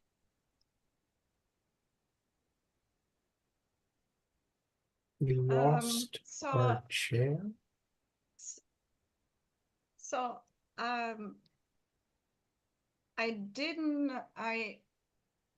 okay, so, I'll just wade into this water. So I'm relatively new to being a co-chair, so I'm not sure, Anthony and Elizabeth, and I'm not sure that Valerie is on any longer, but maybe Alita, you can weigh in on this. I don't know if we could, is it possible for a committee to write directly? Yes, we can do that. We'll, and maybe Michelle, the best way to deal with this is, since Valerie appears to have dropped off the call, we'll take it up with her, see what she thinks. Certainly we certainly can write a letter if that's the sense of what others in the room today are thinking. And so yeah, so we'll talk to Valerie and find out. Thank you. What she I'll thinks. just add that in this kind of situation, this has been done many times before. Yes. And yes, it's perfectly permissible. And when the letter goes to whatever agency they're reading it, they are not confusing it with a resolution. So it's not that it's going down with the same wording. So I think, well, for the reasons I stated, I think it would be an important thing to do. Also, if I may ask, Sharon, I may be the only one, but I'm having a lot of difficulty hearing you, and I'm wondering if you have the ability to up your volume, or if it's just me, I don't know, but you're notably quieter than all of the other speakers. Okay. Is that possible? Anyway, I'll work on it. I'll Thank manage to hear you somehow, but just asking. I'm sorry about that. I didn't know that. Okay, thank you, Michelle. I really appreciate it. Okay. Well, Alita was next. Marco's name has jumped up in front of her. But oh no, Marco's next. No, Marco's next. I take it back. Thank you. Let's go talk about the letter. Anything, I think probably Alida can speak about that. Any letter cannot go from the committee. It has to be approved by the chair. This is the only person that can authorize the letter go out. So we need to have an opinion from her. If she says okay, then it will be okay. So, okay, let me talk about the issues of supply and demand. I follow carefully and I listen carefully when some data is coming on the housing. Recently, 2 days ago, it came that one person it needs 138,000 to live in Manhattan. So it means he has if it's 1/3 for the apartment for the rent, it will be $46,000 a month. It will be $3,800. It tells you right away the money how is going on because the demand of housing is bigger than the supply. And I think that clarified my point. The other point is, oh, by the way, in addition, it came out, the idea, again, 3 days ago, that the vacancy rate of housing is 1%, extremely lower. And that is why the cost of the rent are too high. So when you know these variables, you understand the crisis that we live, which is supply and demand. So if the supply, whatever housing it is, it will reduce the demand. So now, let me talk about the issue, one issue specifically. Major Adams, at the beginning of his administration, he said, legalize the basement, legalize the basement always has been legal because it's a countable space. We count. So it's nothing to legalize. What he might to say is legalize the cellar. But to legalize the cellar, you create a low quality of housing because they have poor ventilation, poor illumination, and I think it's a crazy idea to go in that direction. So that is a clarification between cellar and a basement. And the basement always has been legal. We don't have to legalize anything. So now let me talk about the NYCHA. I did a brief study in NYCHA, and I found it that this is an underdevelopment land that we increase to like any other development, we can increase density right there. And we can provide affordable housing because the cost of the land in our community is very expensive. So we have land over there that we can use it, but if you can use properly. But we in the other in the proposal that we had, obviously the developer came to have a lot of benefits. And that's what we oppose. But we can keep doing affordable housing, build affordable housing, really affordable housing, that development, because the open space is under development, period. Even the wealthy areas, they build according with the zoning resolution. And finally, let me talk about the churches. In the plan, I review, and the plan with the referred to the churches is small churches with this in small low density buildings that they can build maybe I think it's 4 or 5 stories or 6 stories. And they said, yes, you can build a little bit, maybe 2 stories more, and then we can produce a large amount of housing. So they target churches that have extremely low experience in development, because there are big good churches that build very good developments. Yes, but in this case, the target is churches that in reality, they don't never have an experience in real estate. They have an experience in how to sell the God word. That's it. So it's another business to move in that direction. And I think my impression is, I think we have to keep discussing this issue, because so far, what you did an excellent presentation, Anthony. Basically, what you're doing is you're reading what the plan is. And so what we need is now is to criticize what you read, because actually you explain what you has been reading in the document. But now we have to digest that part. And that is my point. And my point is basically is We need to say to city planning, and we target specifically the issues in our community. Finally, let me talk about density. Density, there is a confusion. One thing is the zoning that said low density, mid density. The density that I'm talking about is when you have a high density development, which basically is, let me put it simple. You have a 68,000 square feet of the area of floor area. If divided by 680, which is the housing factor, we have 100 dwelling units. And the developer, they never build 100 dwelling units. He's gonna build 54 dwelling units or 25 dwelling units. And that is the density that I'm referring. I'm not referring the density of the neighborhoods. I'm talking about the lack of control or low density and high density or any other density. Usually it happens in high density. It doesn't happen in middle or low income, low density. I have been having many clients. They said, Marco, please add one more apartment or two more apartments. But in the Upper East Side is the opposite. The Upper East Side said, okay, you have 100 dwelling units. The developer says also 54, meaning targeting just only the wealthy. And I think that is the biggest problem in our community. We have to create opportunities for all, period.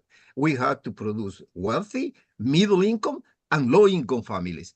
But most of the developers in our community probably won't be interested to participate in the universal housing or whatever you call the city of yes, because they are imposed to build affordable housing. And I think it's more reasonable is to create inclusionary housing. Give the developer an opportunity to make a decision. In any event, the whole city was built by the developers. So we need them, but the only thing we have to control that they don't take the whole pie. We have to ask them to give a slice for us, for the community, and take the rest. But in our case, the community, the developers, they take the whole pie, and that's where I'm disagreeing. Thank you. Marco, Thank you, Marco. Let me ask you, Marco, a quick question. Sure. You were talking about the open space on NYCHA campuses, for example, and that they were underdeveloped. I didn't get a sense from you, and this is just for clarification. Are you in support of developing because they are underdeveloped on for example, NYCHA campuses or, for example, Stuyvesant Town? So I just wanted to be clear on where you stood. Okay, one thing is the 14th Street, the Stuyvesant. This is a different project that was created with the concept for the middle income housing. That was the target. And NYCHA development right here, what we have was created for low income housing. So this is two different issues. In the case right here in the Upper East Side, I don't understand why there are two different issues. They're both because campuses. the concept was. I'm sorry, they're both campuses with large with open space.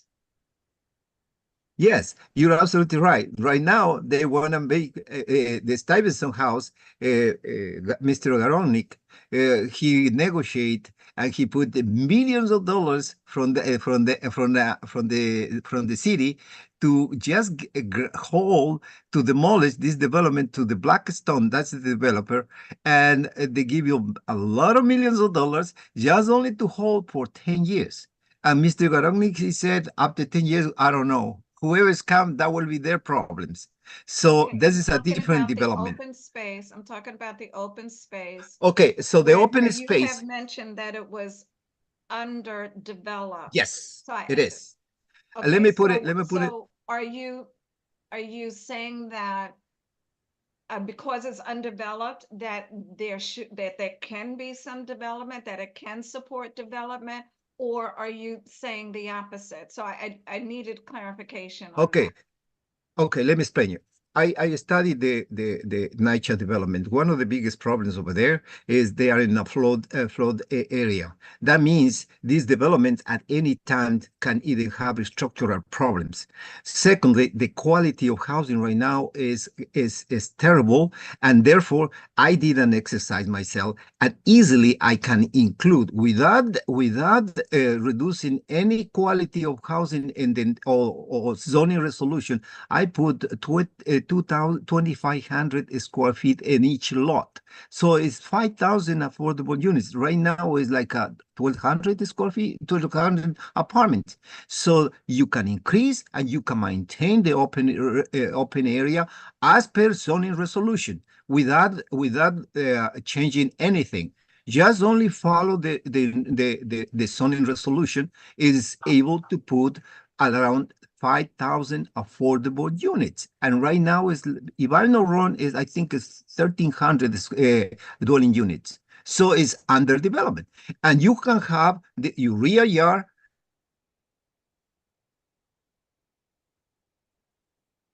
Whoops. 30 feet. You can have your side yard in a good area, and you can prepare for the flood area. That most of the lot is located in that area. It's flooding in that area. So even Okay, Anthony. place, which is wrong. They abuse in the wrong direction. They should put it in the top of the buildings so they can right there they can protect the flooding. So that area, I Oops, Marco, we're sort of losing think you. has a great Yeah, potential it's to have it's more not affordable housing without creating overcrowding in that part. Just only to put more affordable housing, and we can contribute to the deficit of affordable housing without Okay. destroying All right. anything. I have a good idea of where you stand on that. Anthony and Elizabeth, it's 9 o'clock, and Well, I my think we had, recommendation. Yeah, I know Alita is next. My recommendation, if you don't mind, because since for Alita to be the last individual, and Kevin, if you would not mind, unmuting everyone, please. As we go into old business and new business, Kevin? If anyone has any old business, new business, they can raise their hand. I don't see why we need to unmute. Kevin, I'm asking you to please unmute everyone. So if anyone has any old business, new business, I don't see why they can't just raise their hand. I understand that. I understand that. Kevin, can you unmute everyone, please? I'm asking you to unmute everyone. I don't think I'm going to do that. I don't think that's something we do. Kevin, I believe that if the chairs want people to be unmuted for Okay. whatever reason, you get to unmute us. Okay, I will unmute everyone on the board then. So Thank you. That's fine. we'll do that. But first, we have Alita, and then Elaine had an additional comment, and I think we should hear from both of them. Kevin, you should have unmuted us. This is a huge mistake. I'm just Okay, I'll try and be quick. Yes, you could do a letter as long as Valerie approves based on my own experience. To Sharon, thank you so much for bringing up NYCHA. I just would like to reacquaint people with the NYCHA project that was proposed, as well as introduce people who are not then on the board. What the city Good under point. Blasio had wanted to do was put in an infill project on a side street of 50 stories of market rate housing. It was primarily market rate. The people in the community, meaning the NYCHA residents, had no opportunity to talk to the city, to meet with the developer, really, and to express their views. And people were very, very opposed to that. We had a meeting that ended at midnight where residents from NYCHA were expressing their views, because what the city wanted to do was not increase affordable housing, but put in market rate in order to pay NYCHA for the repairs that it desperately needed. I mean, that's respect- actually a gross mischaracterization. That is not It was a a gross 50, excuse me, it was a 50-50 project. 50% affordable, 50% market. Fettner was only paying $25 million for the land. That was one of the reasons it stopped. Yes, Adam, Fettner was Yes. getting the land and getting tax breaks and getting brownfield mitigation money and getting a ton of money. But the idea of the project was to help pay off NYCHA's expenses. That was what we were looking at. The West Side was And it was looking- an inadequate, and just to cut through a little bit, and it was an Totally. inadequate amount of money from the developer for a, let's say, a not properly cited project. I mean, it was right on 92nd Street where you have all the buses and you have and the garbage trucks to the new waste management facility on the river. It would have been pretty horrible. It was very tall and shaped in a way that was blocking light and air to the residents. It was basically viewed as a disaster, even though NYCHA does need the money, but it had a different purpose than just providing affordable units. There are ways, because we looked at them, of putting in affordable units in NYCHA that would not have done what that tower was intended to do. With respect to churches, if we think back to the blood center, the churches should be able to build if that's what they want to do. But what was happening on the West Side and in other areas of the city before COVID happened was that developers would come to churches, buy the land, put the church in a building as a community facility, and then get more space or more height or more bulk or whatever they were getting more of in order to place the churches as a community facility in there. And the churches weren't necessarily benefiting from it. If we look at the blood center, the ability of not-for-profits to partner with for-profits and claim that it's a programmatic need, that they be able to far exceed the zoning requirements or variance requirements. Even signage was a huge issue with the blood center because it was all, quote, programmatic, is something that we need to consider as well for churches. Third, for Valerie, I would like to ask that there be no parking as an issue, except maybe for the one family houses and whether they could use their garages as an accessory dwelling unit. It's certainly not something that should be considered on the Upper East Side or probably in any area that's surrounding the congestion pricing zone, because of the fact that prices are going up so high. And we don't really know, if this does go into effect, what the effect of extra traffic will be on parking and garages. It should not be part of this kind of housing proposal. So I think that's pretty much all I wanted to say. Thank you for the opportunity. Thanks, Alita. So Alita, are you saying that we should not consider parking in our list that we? I think we could say that they shouldn't, that it shouldn't be an issue, that they shouldn't be taking away the ability of people to build garages, because people are not going to be building apartments in underground garages. And it's something that may apply to part of the city, but should not be applying for us. It's an ancillary, not even ancillary, it's kind of an unrelated thing, the idea of parking. It feels more like and for everyone who rides bikes, that it's part of the, sorry, Sharon, it's part of the desire to rid the city of cars, and not really directly related to what they're trying to accomplish here. I'm also wondering if we have any statistics on how many units have been built and the effect on rent and everything that they're claiming that this massive, massive change will lead to, if we know whether any of the other changes have had any kind of effect. There's certainly been a huge amount of construction here. And also, is there anything in the proposed legislation that has to do with pied-à-terres? Because a lot of the construction that we see are priced not for people who live here, not even for Wall Street or other wealthy people who live here,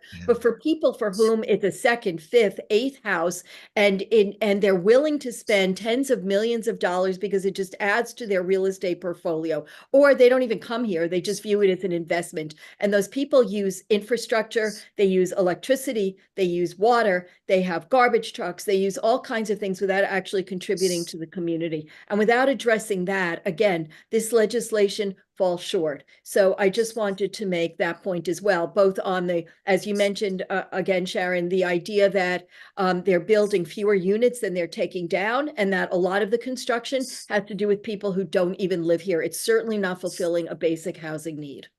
Thank you. Thank you, Alita. Let's Elaine, and then I think we are done with this item. Thank you. Just 2 points. One, I was going to say, in my experience, city agencies listen to a letter more than they do a resolution because they have to respond. So I do hope you'll move on it. But I had raised my for old business because I would like, and it came up tonight. Wait a minute, just 1 second, because Juno, you took your hand down? My hand was up. No, me. we're not doing old business right now. Well, you called. Why not? Why the hand went If up. we're moving on to old business, that's fine with me. Okay. That's why I put the hand up as a public member, because I can't talk when the board talks. What I'm saying is, under old business, and I have asked for this, many years ago, Terry Slater and I did a major study on POPs in the community. Tonight it came up twice. It's an issue of open space.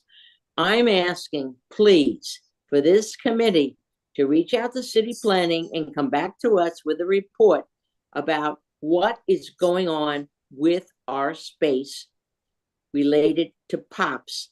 We have a deficit in open space.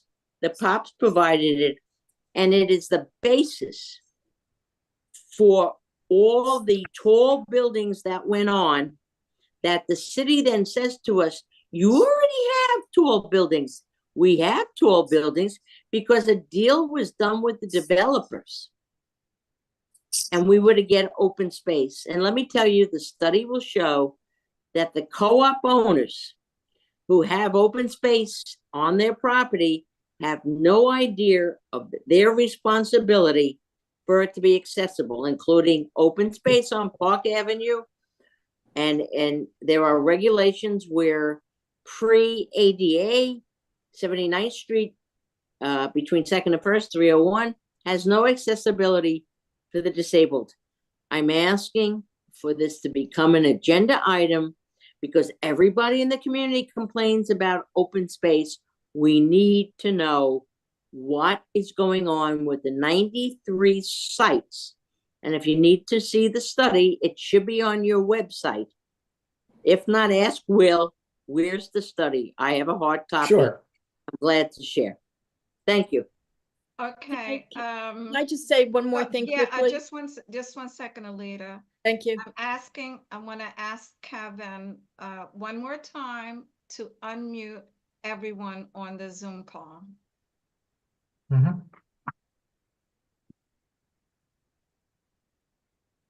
Everyone's unmuted.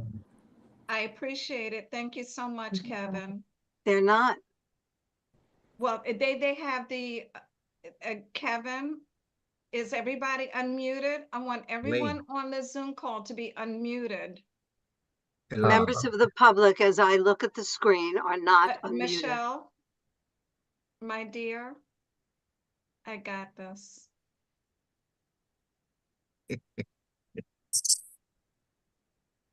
Kevin?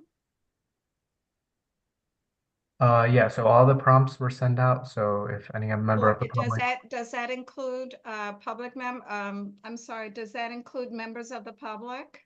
Yeah, I sent out the I prompt to everyone. appreciate it. Thank you so much for your help with this, Kevin. I appreciate it. Alita.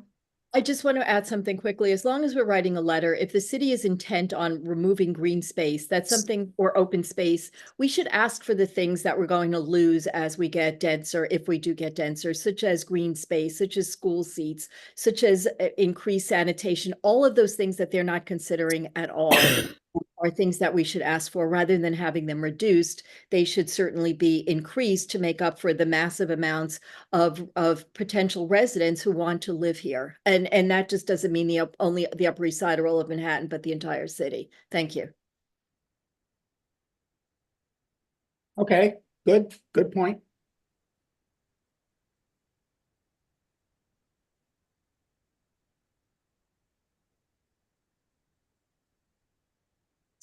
Sharon, you have gone silent, Sharon. I don't know.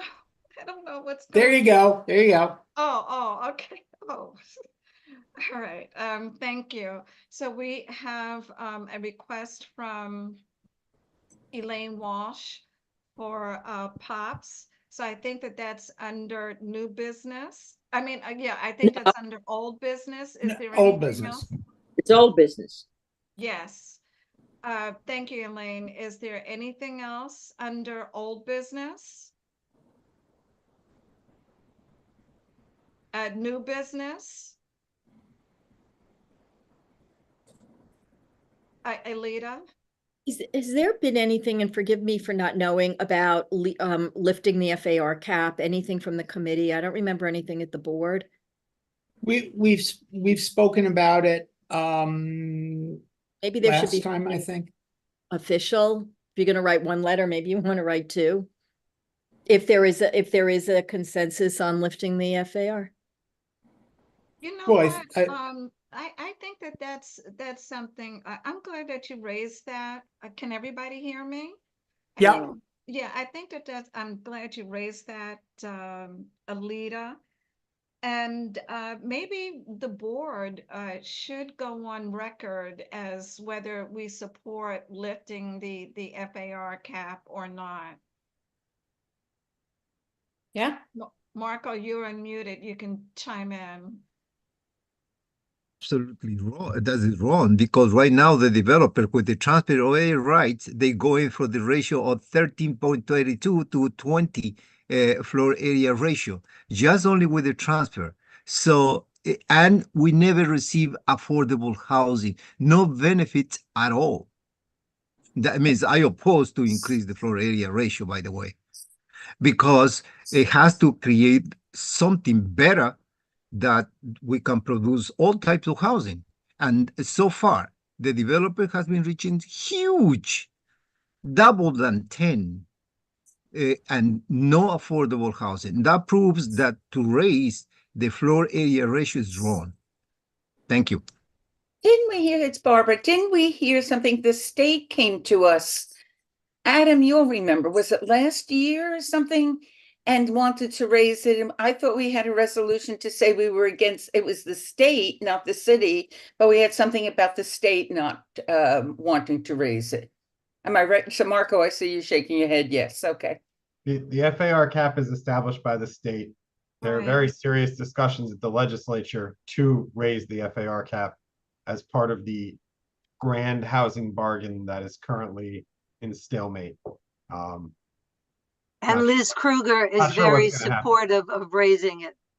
She I is- personally am opposed She is supportive. With conditions. of raising it. Right. It's all in connection with good cause eviction. None of this stuff happens without that. Hopefully not, but we'll see. Does anybody mind if we take a straw poll and see a straw poll for who's in support of raising the cap and who is against it? Sharon, I think there's a third path, which is there are some circumstances under which raising the cap may make sense. Okay, good You know, point. but they're So for the limited. residential, the commercial to residential. Exactly. Okay, good point. Good point, Elizabeth. Can we be in support of that? Can I ask a question very naively? I see a connection between the limits on height or non-limits on height and FAR. My feeling was always that we have FAR, we really in effect have some control over height. We do And not. it could be a That is, thinner- that not is No, a lovely Barbara, thought, but it is absolutely not correct. We Barbara, know that. it very simply, I'm sorry, Elizabeth, but Yeah. you are absolutely correct. And Barbara, it is because of various mechanisms, not the least of which I'm sorry, Anthony. are can you air say it? rights. That's okay. Not the least of which are air rights transfers. It is there is effectively no height limit established by FAR. If you can assemble a large enough lot with a large enough and with additional air rights transfers, you can build an infinitely tall building. But wouldn't it have to be The a thin FAA height building? limit is 2,000 feet. So Well, no. okay, but that's You can't go over 2,000 feet. But wouldn't you then Okay. have a thinner building? I mean, you can't have. No, because if you build a lot, in other words, FAR is the floor area of the lot times some abstract number. Right. So if you have a lot that is, I'm going to go all the way out 100,000 square feet, you can build a 10 million square foot building or a million square foot right. building. That would be a very. That would be a very big building, and it would be 1,999 feet tall to satisfy the FAA. FAR or FAA? FAA, the Federal Aviation Administration. Oh, okay. The height limits on buildings in cities are related to airplanes not crashing into them, which seems like a reasonable enough thing for the government to interpose. But the point is that all by itself, floor area ratio does not limit height. It does limit the type of building, though.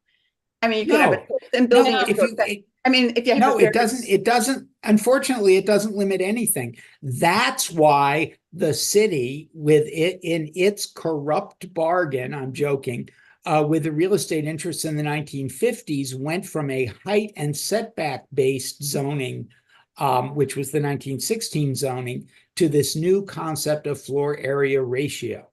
They did it because it removed certain restrictions on height in most neighborhoods, frankly, by going to an area-based rather than a height-based zoning system. So now I'm rethinking. I was very much against increasing the FAR. I will listen, vote ways that other people do. Are you saying the FAR has no effect then? No, what I'm saying is that raising the floor area ratio will make it easier to build taller buildings. That's exactly what I'm saying. No, right. No, I know that's what you're saying. Right. But the floor area ratio by itself does not limit height. That's all. Right. It only But what this will do is allow a taller and fatter building. The more the FAR goes, that's what I'm saying. And to me, what's worse than a tall buildings will be bigger. Building. They will be bigger, whether they are taller or fatter or both remains to be seen. Say it again, Elizabeth. I'm sorry. The buildings will simply be bigger, whether they are only taller or only fatter or both remains to be seen and would be dependent on the case-by-case location, size of the lot, and the number of the volume of air rights that a lot has gathered. So to dovetail on that, yes, absolutely correct. So to dovetail on that, generally speaking, office buildings, are generally speaking taller and fatter to a certain extent. I'm just saying, generally speaking. I know some of them are taller and fatter than residential buildings, so that commercial buildings have a high, so that residential buildings do not have as high an FAR as commercial buildings. Is that correct? Am I saying that? No. It's Yeah, the because I think that Adam, what is the FAR of a typical midtown office building? 15. Thank you. and Oh, residential is of an less existing than that. building? Residential is currently limited to 10. Yeah, residential. Yeah. Well, so what no, I'm 12 saying with is the correct. MIH bonuses, No. unless you have additional air rights that you've gathered from adjacent properties. That still counts as FAR, limited to 10 because it's the floor area times the zoning lot area. The Okay. residential FAR cap is 12. The highest FAR in all of New York City is 33 in sub-area A of Hudson Yards. There are 30 FARs in Grand Central Vanderbilt corridor. Other than that, they're 27s, 24s, 21.6s. The Okay, so alterations proposed at the state level are to change the residential FAR right. beyond 12. It does not change anything else. That is what the proposal is. So ostensibly, you could have, if you were to go to Hudson Yards and there was a change in the zoning, if you had a high FAR of 1821.6, the idea is that more of that 21.6 could be occupied by residential programming. That's the answer. And it's also to provide for conversions of overbuilt commercial buildings. So you have 15, 17, 18, 19 effective FAR buildings in Manhattan that south of Murray Street, you're allowed to convert if they're built by under a certain year, and you're allowed to convert them to residential. And there's another part of Midtown, but mostly throughout Midtown, you cannot convert overbuilt commercial buildings for residential. You're limited to the 12 FAR cap. So that's what this is attempting to remedy. And it's attacking newer buildings, because we're already having this issue with newer buildings. The idea is that the newer buildings that are outmoded and are not being productive for commercial uses and can be used to convert above the 12 FAR to satisfy the residential needs of the city of New York.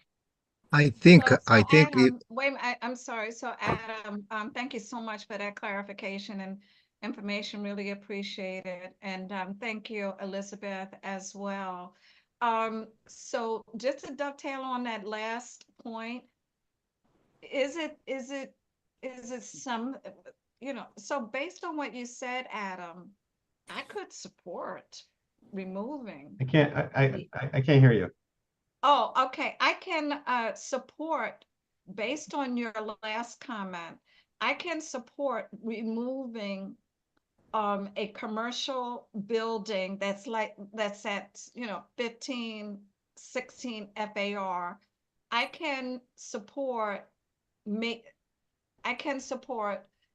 I don't want to say removing the FAR cap, but permitting that commercial building to be or facilitating that commercial building to to being a residential building. It's an item in the budget, though, so how detailed could it be? I Isn't it think budget? what I saw lately is in those commercial changing to a residential, one of the idea is to create voids. So they put like the inner court they call voids now. So this is the technical way to change from commercial to residential, which is, I think, is good or is bad. I don't have no idea because I didn't have a thought in that direction. But that's basically what they're doing. The floor area ratio in commercial is very high, and now they're changing some of them in residential, having a void space inside of the core of the building. Sharon, can I suggest that we haven't done enough Michelle. investigation about that. And for the purposes of tonight and the fact that you'd like a straw poll, I suggest that since we know the state is pushing for the 12 FAR and most people know about that, if you want to have a straw poll about that, I can understand it. But I don't think we should go into the whole residential, the conversion. Okay. I don't think we're prepared. That's a long discussion and maybe Okay. should be an agenda item. Okay, got it. Now I have a Okay. question regarding that, which is why hasn't there been like a comprehensive plan for height limits before they're trying to remove the FAR cap? Well, because the city. Juno, this the board, city- whether you agree with it or not, this board in fact has tried to create height limits and proposed height limits to on the avenues that currently don't have them in order to make the Upper East Side. And I apologize to those who were here before me, but I always thought that at least, if I'm mischaracterizing the initial impetus, but at least to create equivalence across all of the avenues on the Upper East Side, so that no one avenue would have very tall buildings when other avenues had shorter buildings. And the city has effectively rejected that proposal. So the answer is No. there have been efforts for height limits. I think R8B is an example of an effort that was successful 20 some odd years ago, or 30 years ago, whatever it was, to create some height limits. But it is not the flavor of it's not the fashion or in favor by the current administration, or frankly, by the last one or possibly two administrations. Right. Can I just clarify that it still stands, the board resolution for a 210 height limit Yes. on York 1st, 2nd, and 3rd Avenue still stands. Presentation, it has been made to the staff down at City Planning.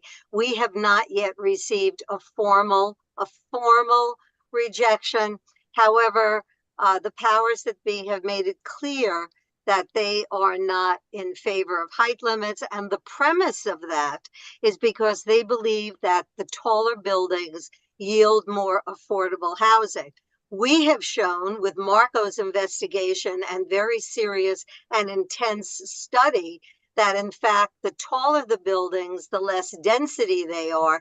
And in fact, we have been losing affordable housing because of the tall buildings. And he has a big presentation that can show that effort. But it hasn't been formally rejected, but it also has not been heard.